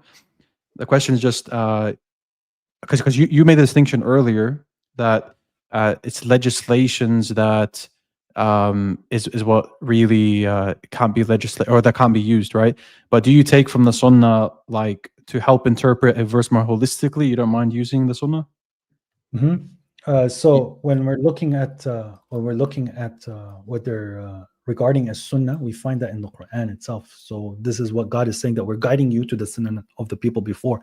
It is right. Sunnah to pray. It is Sunnah to give zakat. So yes, we do accept, when he's saying that, he said that we're not Muslims because we don't accept the Sunnah. We do accept the Sunnah that's in the Quran, but we don't attribute it to one man. Now we have the verse in 47:2 where it says, as for those who believe and do good deeds and believe in what was revealed to Muhammad, which is the truth from the Lord, he will atone their bad deeds for them and improve their situation. And then you go to 28:85, right? And it says, indeed, the one who has enjoined the Quran on you will return you to a place of return. See how he forced the Quran on you. Say, my Lord is aware of who comes with the guidance and who one is clear error. And then also you have in verse 20, verse 2 to 4, it says, مَا أَنزَلْنَا عَلَيْكَ الْقُرْآنَ, we have not revealed the Quran to you in order to suffer, إِلَّا تَذْكِرَةً لِمَنْ يَخْشَى, except as a reminder for who those fears. And just as a side note, the translation that we were using in the presentation, the one that I kept presenting, it's called The Great Quran by Shu'aib Abdullahi, or the correctional officer. Okay, thanks for that. Is Quran alone enough for salvation? If yes, why rely on hadiths that contradict it? If no, are you implying that God's final revelation was lacking? Isn't this the same way that Christians follow Paul's words over Jesus' words? Yeah, so Quran, of course, is enough by itself for salvation. And the Quran itself is telling us to go outside of it and use the hadith and to follow the Prophet, and that he is an example. And this is noted by the scholars that I quoted to you, like Nicholas Sinai, Wal Halaq. These are non-Muslim scholars looking at the Quran. They don't have a horse in the race. They don't care about Sunni, Shia, Quranists. They don't care about any of that. They're just looking at the text and reading it and interpreting it based on what they think it says. And they're agreeing with us that the Quran presupposes a normative practice of the Prophet and implies that we should follow it even after his death, which is mentioned in 3:145. before the verse that I quoted. And this is nothing like the way the Christians follow the words of Paul, because the words of Paul that the Christians have attributed to him, half of them are nonsense. Like of the letters that they attribute to Paul, most of them are contested, and of the ones that are authentic, there are contradictions between them anyway. So there's nothing like what we have in the Quran and the Sunnah. If there's any hadith, and I quoted the statement of Ibn Jawzi before, if there's any hadith that contradicts the Quran, I will throw it against the wall. It doesn't matter what the isnad is or anything. Okay. Let's get the next question up. Leafy, you still there? Yeah. Yeah, I'm right here. Yep. Okay. Let's get. Okay. Michael, do you? Okay, so guys, don't call him Michael. So, do you concede No, I'm that okay with you that. use? Sorry, I want to preface something because they think it's supposed to be an insult, Michael from Tel Aviv or Michael, because they don't want to give me the name Muhammad, because Muhammad, I guess, is the embodiment of Islam. Man kana aduwan lillahi wa rasulihi wa malaikatihi wa Jibril wa Mikal. So Michael is a blessed name. You can call me Michael. I like being called Michael. Michael is a blessed angel from God. He's a blessed spirit from God. So I like the name Michael. Keep telling me Michael. Michael's the one who. Anyways, go ahead. Yeah. So, Michael, do you concede that you use external sources to understand the Quran, like Hajj being performed in Mecca, or do you say Hajj can be performed elsewhere? So I can open up the atlas and find Mecca, and in the Quran it tells me that the steps of Hajj. This is just like a question, just so I can know your personal opinion. What is your opinion on those that say that it's in Petra? They're wrong. Okay. Could actually no. Sorry, let me get one for Leafy. Yep, this is for Leafy. I'm pretty sure. Yeah. Why did Umar say Hasbuna Kitab Allah? Even in, I think he's referring to when the Prophet ﷺ was on his deathbed. Yeah. Yeah. So Umar saying the Quran is sufficient for us is something I agree with. But Umar, you can't just take one statement in isolation. You have to look at the whole life of Umar in totality. And I showed you sources that when Umar, first of all, Umar was the one who wanted hadith to be written down to begin with. He only changed his position towards the end of his life about the writing down of hadith because he saw the proliferation of them and he saw people being confused. So he wanted to limit that confusion. So when he says Hasbuna Kitab Allah, there's no issue with that. We believe Kitab Allah is sufficient for your guidance. Kitab Allah is telling you to go to the hadith and to obey the Prophet, and that the Prophet is uswatun hasana. So Kitab Allah is itself telling you to follow the normative practice as found in the righteous and early predecessors, which my interlocutor couldn't answer. Okay.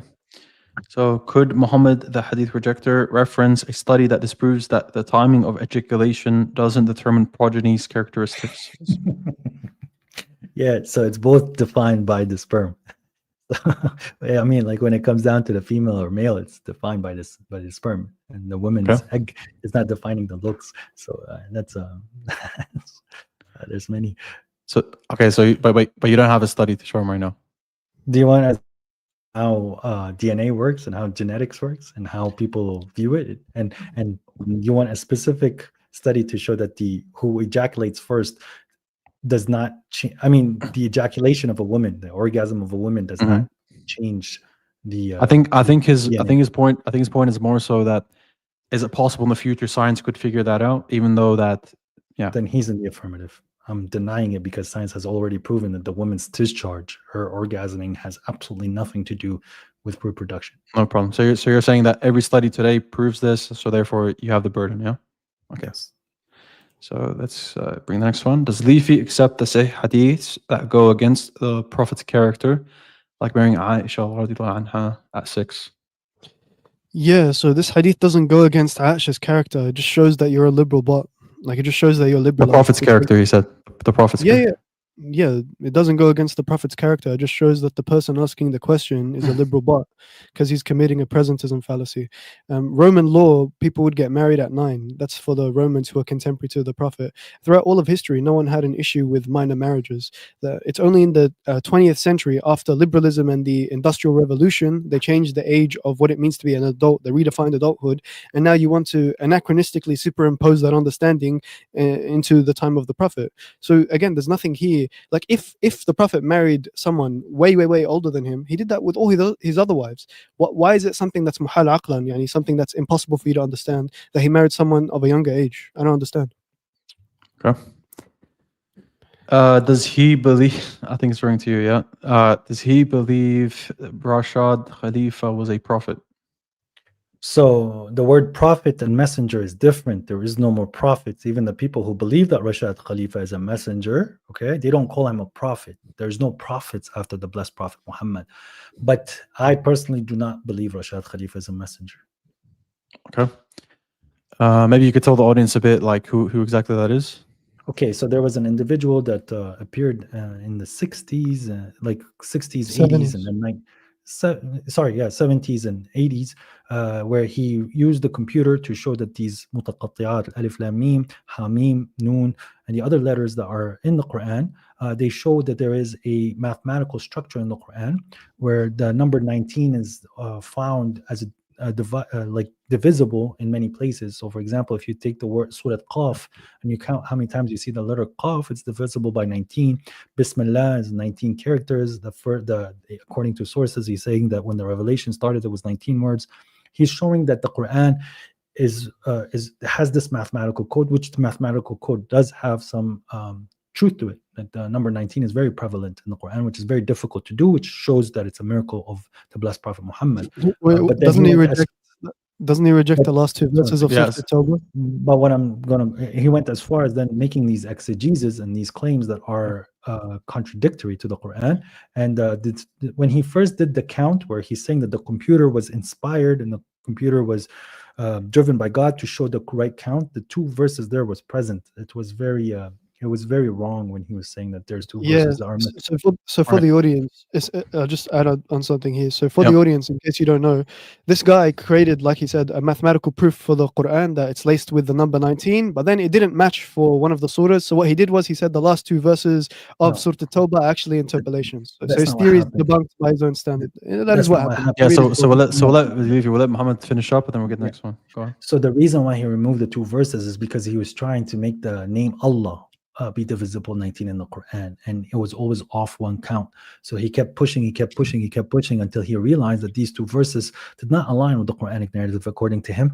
And then he used hadith to also show that it could have been a fabrication. So he took his support from hadith, showing that the last two verses of Surah At-Tawbah was not from the same place, and he used hadith as a proof. So hadith rejector used hadith. Okay, Leafy, we're gonna have to end on Again, this. So this is the question. Unfortunately, you're not understanding what hadith rejection is. Okay, so we'll get to the next one. So I think he tried to reference it khas but failed. So he's saying that saying Allah is one is not an ambiguous verse. Oh my God, referencing to what you said before, Leafy. Yeah, no, I never said it's an ambiguous verse. It's a fundamental verse. What I'm saying is, because the guy was asking me, does Allah know its ta'wil properly? Only Allah knows what that means in totality, right? Only Allah knows even the fundamental verses. Only Allah knows the absolute 100% understanding of what it means to be one in the purest sense. We don't know that. Okay, so just to clarify, when you say when in chapter 3 verse 7, what you're saying is that when it says there's unclear verses, it just means that the ultimate interpretation isn't known, but you can still know some interpretation. Yeah, so you can understand like 99% of what the verse is saying, but there will always be a part that is unknown to us that only God knows. Okay, so let's try to get the next one.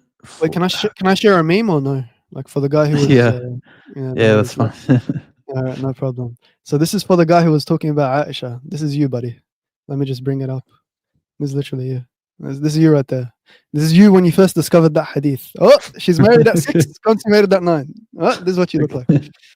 So next one. So this is from the brother that was asking before about can you show a verse where Allah says in the Quran that he revealed the Quran to the Prophet Muhammad? He says he didn't answer the question. None of the verses, so yeah, as he said, so he wants it verbatim. None of the verses he quoted says Muhammad. He is interpreting that was revealed to Muhammad. So he's saying that there's interpretive freedom to interpret it other than the Prophet. Then you're obviously falling short of what's being presented, but that's fine. You want an explicit verse where it says the Quran was revealed to Muhammad explicitly. You're not going to find that in the Quran, but it's implicitly understood, and you can implicitly understand many things of the Quran. Okay, so here's one here. So this guy's asking, I think this is for Leafy. Can you ask about, so Muhammad, maybe you can shed light on what he's asking here. So 735, 6130, and 3971. Do you know what he's Sure. referencing? So 735. It's showing here. Okay, so you can share my screen. I can just pull them up. It's easier. No problem. Yeah, so it shows here. Sorry, let me share this tab. There it is. يا بني آدم إما يأتينكم رسل منكم يقصون عليكم آياتي فمن اتقى وأصلح فلا خوف عليهم ولا هم يحزنون. Okay, so O children of Adam, if messengers among you come to you narrating my verses to you, then whoever becomes pious and reforms, there will be no fear upon them, nor will they grieve. Other verses 6130, which states that يا معشر الجن والإنس ألم يأتيكم رسل منكم يقصون عليكم آياتي وينذرونكم لقاء يومكم هذا قالوا شهدنا على أنفسنا وغرتهم الحياة الدنيا وشهدوا على أنفسهم أنهم كانوا كافرين. O community of jinn and humans, did messengers among you not come to you narrating to you my verses and warning you of this meeting day of yours? They will say, we testify against ourselves, but the worldly life had deluded them, and they will bear witness against themselves that they were disbelievers. SubhanAllah, these are amazing verses. 39, 71. Allahu Akbar, takbir. Yeah, it's the Quran. I swear, like, bro, it's amazing to see these enacted in the world today in front of us. We see it. That's how amazing this book is. وسيق الذين كفروا إلى جهنم زمرا حتى إذا جاءوها فتحت أبوابها وقال لهم خزنتها ألم يأتيكم رسل منكم يتلون عليكم آيات ربكم وينذرونكم لقاء يومكم هذا قالوا بلى ولكن حقت كلمة العذاب على الكافرين. And those who disbelieve will be driven to hell in groups until they reach it. Its gates will be open and its keepers will say, did the messengers not come to you reciting the verses of your Lord in hadith? Reciting the verses of your Lord to you, and warning you of this your day of meeting. You're a funny guy. Allahu Akbar. They will say, indeed, that the words of punishment has been imposed on the disbelievers. So 3 verses where the man has presented to you, showing you where it's ayatullah. Which I think we had that discussion. So. Okay, so go on, Leafy. That's for you.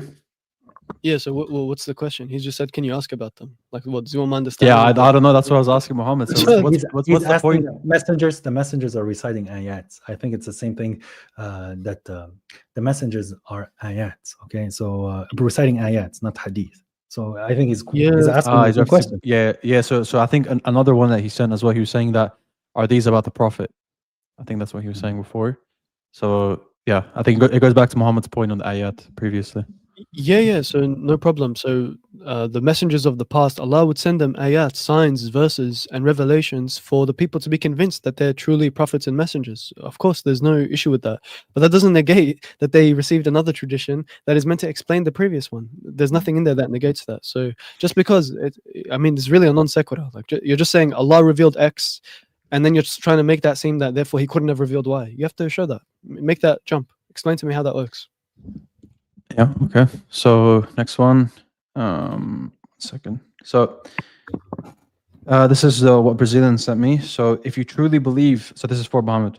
If you truly believe the Quran is the only source we should follow, then tell me honestly, how do you know how to worship the very God who revealed it? The Quran commands us to pray, but it never explains how to actually do it, how many times, in what way, with what words, or even what rak'ah is supposed to look like. Okay, so then if you reject hadith, then what gives salah its objective meaning? A command with no defined action is inherently meaningless. So either the meaning comes from outside the Quran, or you're implying that God issued an unintelligible command, which is a contradiction.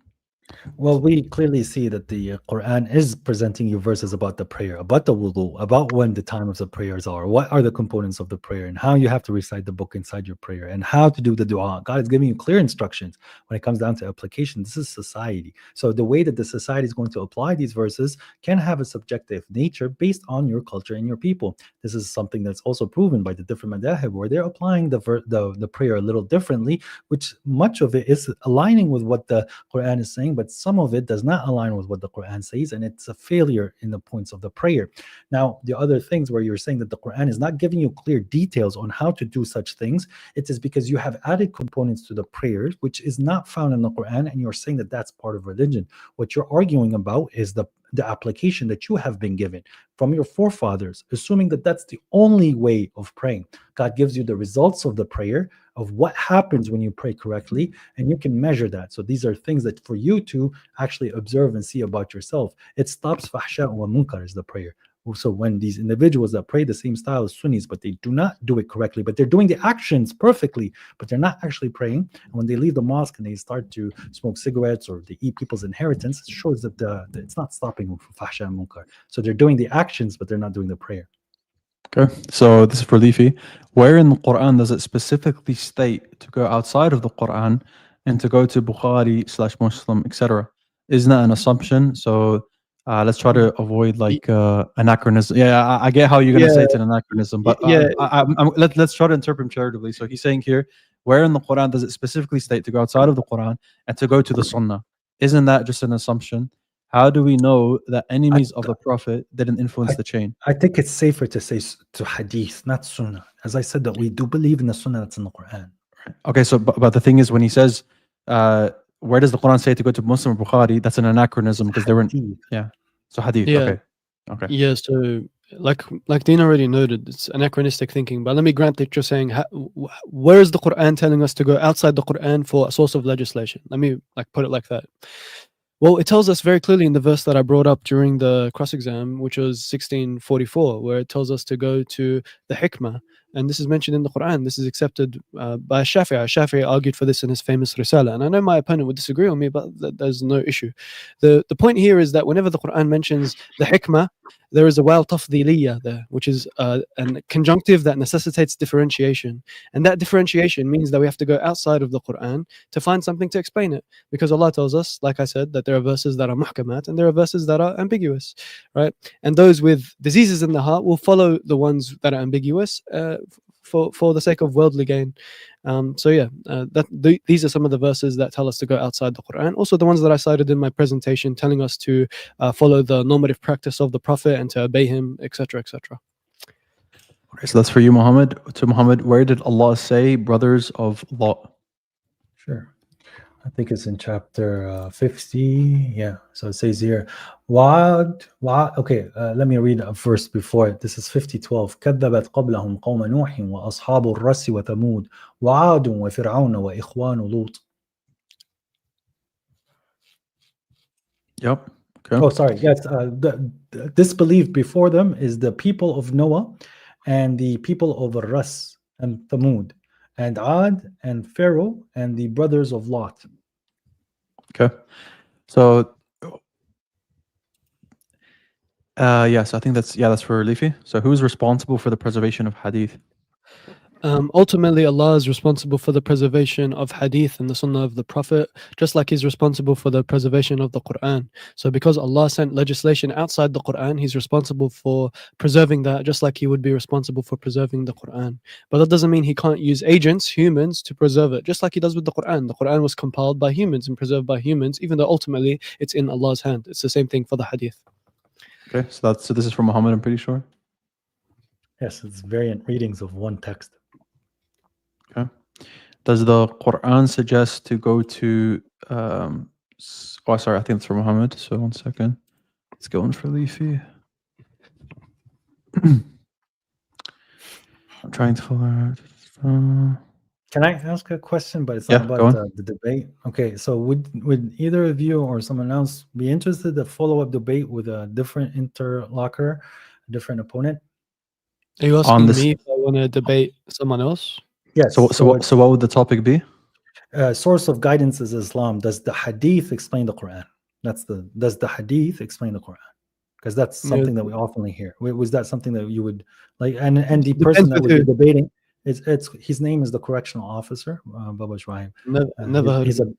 He's got a really big channel and a big influence as well on TikTok and YouTube. He's got 85,000 followers on TikTok and close to 15,000 on YouTube, and then much bigger as well on Facebook. So what do you mean by that title? Does the Hadith explain the Quran? Yeah, so I think he's going to go to the tafsir and show that, like he did in his opening statement, that the tafsir is nonsense, therefore it doesn't explain the Quran. Like that's the it's a simple request.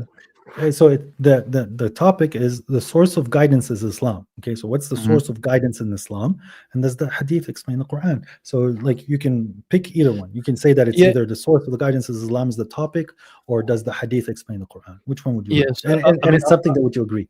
Yes, I mean, I'd have to look at the guy's channel, look at him, suss him out, see if he's even worth debating. Because if he's not worth debating, he's not someone studied or well known, or like there's no benefit in debating him, then I'm not going to debate him for no reason. But Sure. Yeah, Dean and can also, answer and as well. yeah, so I think what would be good is because Leafy is more specialized in this topic than I am. I'm not going to say I know more than him. No, So you're Sheikh yeah, al-Islam. What are you talking about? yeah, you're right. You're my student, bro. Life called you my student, so you must be my No, student. no, Sheikh al-Islam, Dean responds.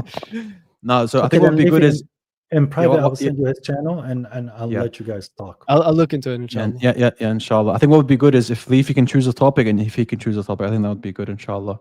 Yeah, So, inshallah. let's see. So for Leafy, the knowledge of Allah is greater.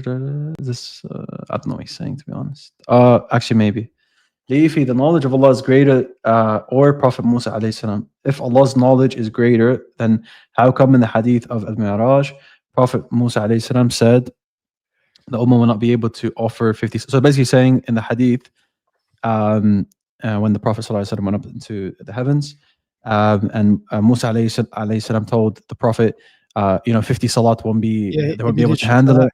Yeah, So yeah. yeah, so why would Allah then legislate it to begin with if Moses himself knew that this was not a right legislation? Yeah, I mean, Allah's wisdom, Allah knows everything that's going to happen. So Allah likes for people to come to Him and to ask Him for mercy and wisdom. Allah likes when people come to Him. Allah says, "Antum al-fuqara'u ila Allah." You are the ones in need of Allah. So Allah likes when His servants humble themselves and ask Allah for things. So this is the wisdom behind it.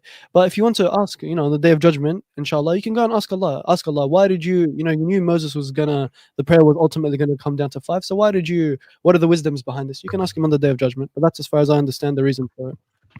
Okay. So it's from Muhammad. Does the Quran? You go on. Go ahead. Sorry. So does the Quran suggest to go to scholars? If so, which scholar of Islam holds your position that you can go to for chapter 44, verse 59 of the Quran? It's saying to us to ask the people of the remembrance. The people of the remembrance are the people who understand what the Quran is saying, what the Torah is saying, what the Gospel is saying in regards to guidance. There are individuals that are certified by quoting the Quran and showing what the Quran is saying, and those are the individuals that you have to ask. But I don't believe that the Quran is pushing you to take as a scholar or a rabbi or imam as lords. Everything that they told you is point blank. So as God states in chapter 9, that the Jews and the Christians, they've taken their rabbis and their scholars or their monks as lords. And a lord is the one that dictates to you the truth, apparently to them, and that you can't refute them. And this is what we see with Sunnism, where they keep quoting these individuals, like these big guys, Sunnis, Bukhari, Ibn Ishaq, Imam this, Imam Kaza, Imam al-Islam, Shaykh al-Islam, these titles, and then it's like, who are you to show them when it's God's verses that are showing them that's wrong? Can I ask a question from my audience? Yeah. Yes, no problem. It's similar to what the question is saying. It's a question that I was asked, and I think it's fair for you. It says, can you show us how to pray from the hadith? So if the hadith is the recorded, then you should give us the instructions. So I think there's a whole website dedicated to this actually that I used to have with me when I would debate hadith rejectors. So it starts with, of course, a niyyah, innamal a'malu bin niyyat. So first you have to have the correct niyyah, and then it goes step by step to explain what you have to say and do in order. But I can pull it up and find the source for it if you like. Yeah, so just in the meantime, I'll keep going. So for Muhammad, how do you explain Quran 4:34 when it says to beat them? How does one discipline their partner according to the Quran alone? So basically, I think there's an assumption here that you can beat her harshly then. So there's two ways of people approaching this verse in regards to admonish them, leave them from like forsake them in their beds, and then the word fadribuhunna.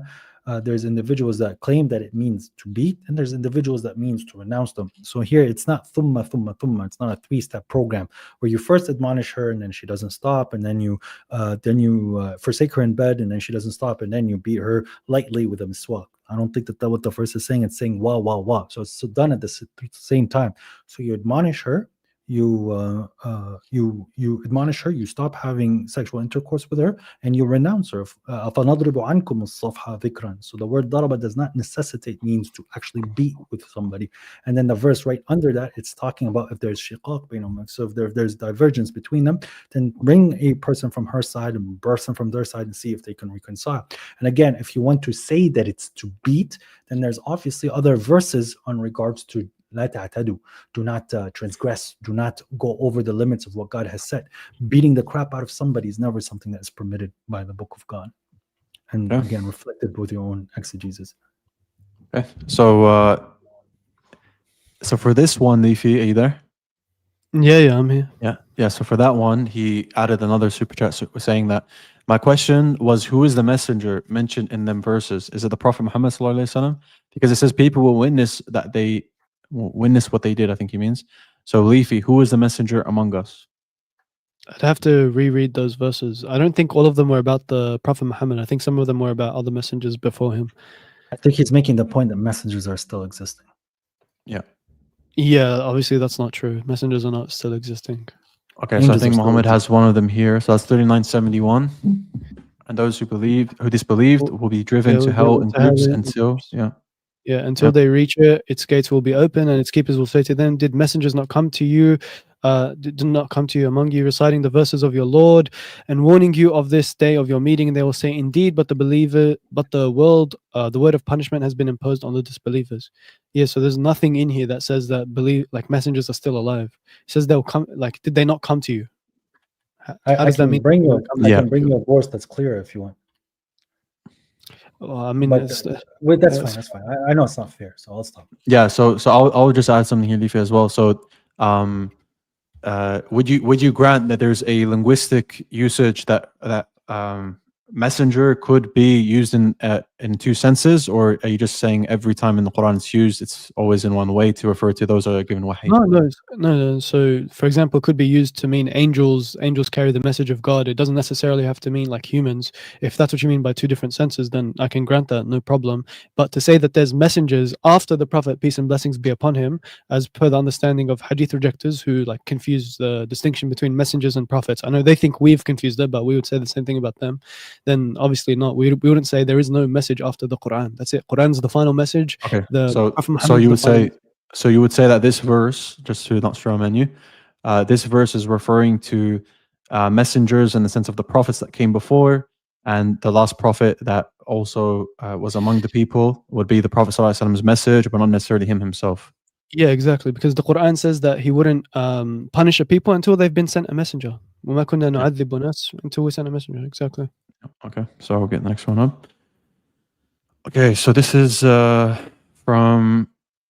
He's not really too specific, but I think was this the verse we had up? No, we had 532. So he's asking, how do you explain Muhammad 538? So let me put that up. By the way, how long more are we going? I feel like we've been on QA for a minute. Yeah, so we're not. I'm longer than the debate. Yeah, I'm not.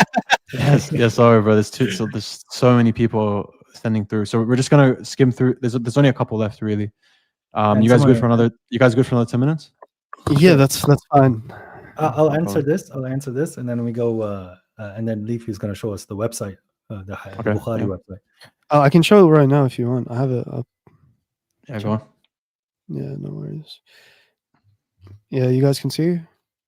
So, first starting with the niyyah, and then facing the qibla, saying takbir, placing the hands, open invocation. Can you zoom in? It's just it's a bit. Yeah, there we go. That's cool. Is that better? Let me start. So intention, facing qibla, saying takbir, placing the hands, opening invocation, and then in Arabic you read the Fatiha and supporting surah, etc. All of this is there. I can put the link in the description if you guys want it. Like, you guys can just search it up. I mean, it's pretty simple. Yeah, no problem. So for 538, so what was the website name? I'll just put the link in the description. The website was called rayanfoundation.com. All right, beautiful. Barakallah feek. So he's asking, so we're just going to skim through these quickly, guys. So just quick responses, please. Just so we can leave, because it has been a while now.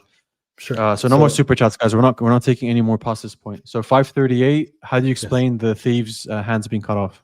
So I'm going to share the screen if you want to put it. Yeah.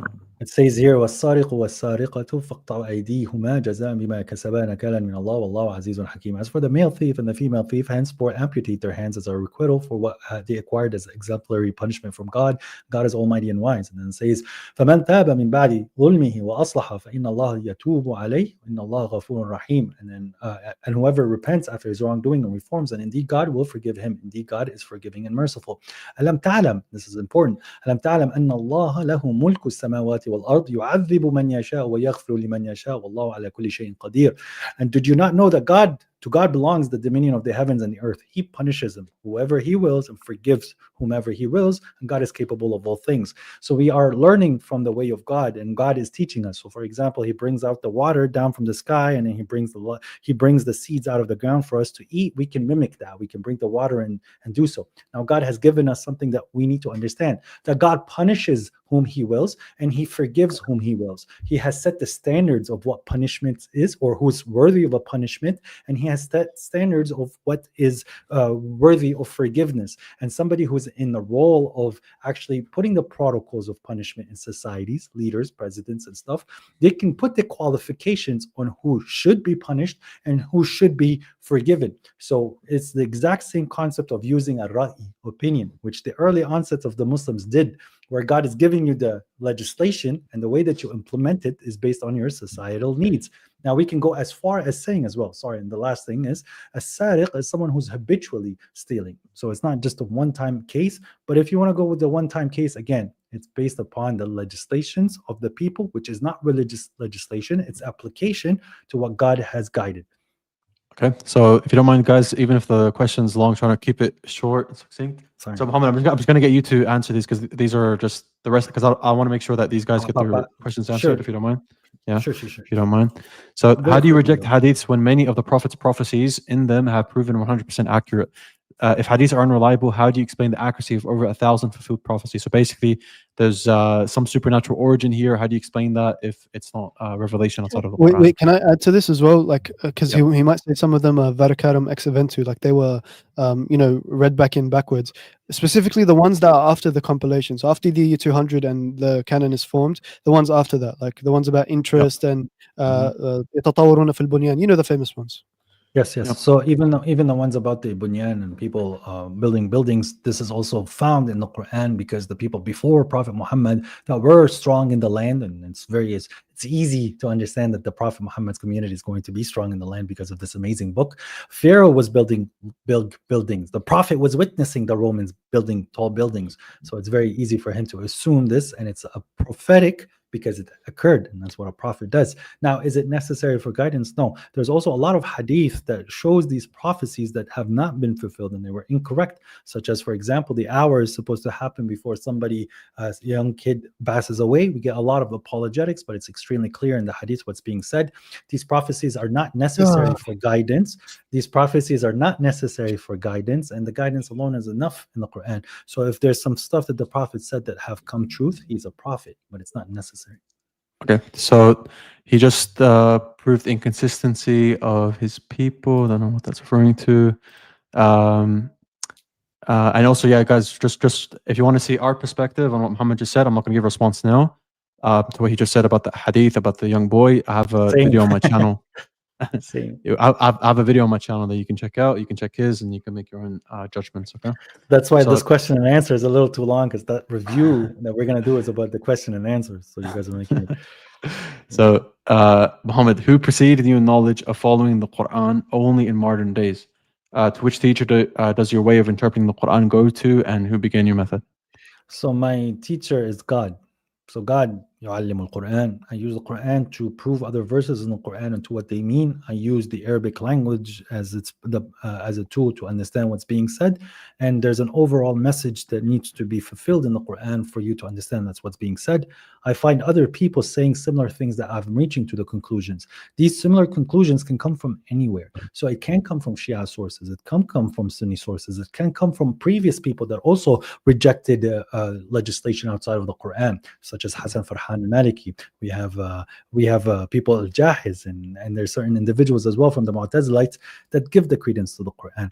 If the Quran is saying something and it's true, and if a Sunni is having the same exact understanding that I'm getting, which I'm getting from the Quran alone, then that's how the truth works. Okay. So the Okay, thanks rejection for is that. legislation just ask him a outside of the question? Quran. Wait, Leafy, bro. I need to get through the super chats first. No, but it's Let just me- a quick okay, one. Just a yes or no. Are you a Mu'tazili in creed? Like just yes or no? I'm just curious. No. Okay. So can you truly But- understand the Quran's meaning? But Yeah, go on. but I do want to say something. I do believe that the Quran is created, and that's the one for your video Okay. reply. I do believe the So- Quran is created. Okay. So can you truly understand the Quran's meaning without knowing Arabic or any language? If not, why accept non-preserved sources? So the Quran can be understood in different languages because the message is translatable. When it comes down to the preciseness of exactly what God is presenting to us, and for us to deal with certain very niche debates, that's where the Arabic is very helpful. So, for example, one of the things is Kitab wal Hikmah, and then God says Ya'idakum bih. It's not Ya'idakum bihuma, and it's like وَمَنْ يَتَعَدَّى وَمَنْ يَعْصِ اللَّهُ وَرَسُولُهُ وَيَتَعَدَّى حُدُودَهُ. Again, the ha here is a singular pronoun. It's not حدودهما. So we are understanding that there's things that are being brought to you in tandem, where he's saying this and this, but it's being presented as a collection, as one thing. And that's where we have to understand, or one is taking precedence over the other in regards to the limits of God, but yet God says God and his messenger. So that's where the Arabic language is extremely amazing, where it's very precise in who's the pronoun, who's being discussed, and what's being discussed. And if someone's going to come with an interpretation, the Arabic can quickly dispel that. Okay, so this is the last one for Leafy, and then we'll end it here at 3 hours. Thank you guys for joining the live, and inshallah we can do more fruitful dialogues and debates and so on, inshallah. But yeah, this is the last one for Leafy. So as a new Muslim unsure about a Sunni madhab, can I study the 4 schools and follow all of them based on knowledge, not personal preference? Yeah, so as a new Muslim, what I'd recommend you to do is just pick any school. All of them, like even if they have disagreements, those disagreements are within the bounds of what is acceptable for you to follow. So just pick whichever school you like or you gravitate towards. I myself, I'm a Shafi'i, and I've studied Shafi'i fiqh. But let's say you wanted to study Hanafi fiqh, there's no issue with that. You're not going to be sinful for choosing one madhab over another. Just choose which one you find easiest or makes the most sense to you. And there's barakah in all of them. But yeah, since we're ending Deen, I'm just going to plug in a few things, and Muhammad, you can do the same. So we're going to be having an after stream party on TikTok that's already live. So after the stream is over, guys, make sure to go to my TikTok, follow me, and join the live stream. You guys can ask me additional questions. And also, if you guys want to join my server, the link will be in the description. It has all my notes and sources that I use. These are just some of them that I use for the presentation, but I have way more on my server. So if you want to take my notes, ask me questions, join a community of people who also want to learn and study with me, then you can join my Patreon and gain access to my server for $8 a month. Barakallah feekum. Is there anything else you want to plug in, Muhammad? Yeah. Just give me 1 second. Yeah, take your time. So in the meantime, while Muhammad's bringing that up, guys, be sure to subscribe here as well, and also the Patreon's in the link in the description as well to support the channel. And yeah, just be sure to subscribe, even if you're not obviously a Sunni. Take the opposite position. We're going to have fruitful dialogues like these and debates. Obviously, this was very respectful, cordial. So I think Muhammad would agree with that. Oh yeah, 100%. It was fair. It was proper. I think Dean, you did a very excellent job, and I appreciate that. It's very rare to find such platforms where the discussion was healthy. I know me and Leafy might not see eye to eye, but Leafy was always respectful to me, even in our private communication, and I hope he felt the same way about me. As for me, I have a channel, Muhammad from God. It's on YouTube. I don't have a Patreon. I don't ask you for a wage for this. I also have my TikTok that you can share. This Telegram group right here, this is where there is a discussion group for people that want to come ask questions. There are individuals that are from the Quran alone community that can help you. When I do pop in, I ask. It itself is a channel. There's another link that takes you to the discussion group. But I also want to say that one of the initiatives that we have is we were collecting money for orphans in the Middle East for a specific country. We've collected a very good amount so far. Alhamdulillah, this has been going on since May. And if anyone also wants to, I have means to make sure that the money is getting to Gaza. We've helped over 80 to 100 orphans so far, and we're gonna keep going. But this is, and whatever good you do for your Lord. That's what I would like to promote on my end. Okay. So guys, we'll end it here. Muhammad, we'll get back to you on that potential debate in the future, host on the channel, inshallah. But yeah, guys, take care. Assalamu alaikum wa rahmatullahi wa barakatuh. Peace be upon you. شكرا. Yeah, so Muhammad,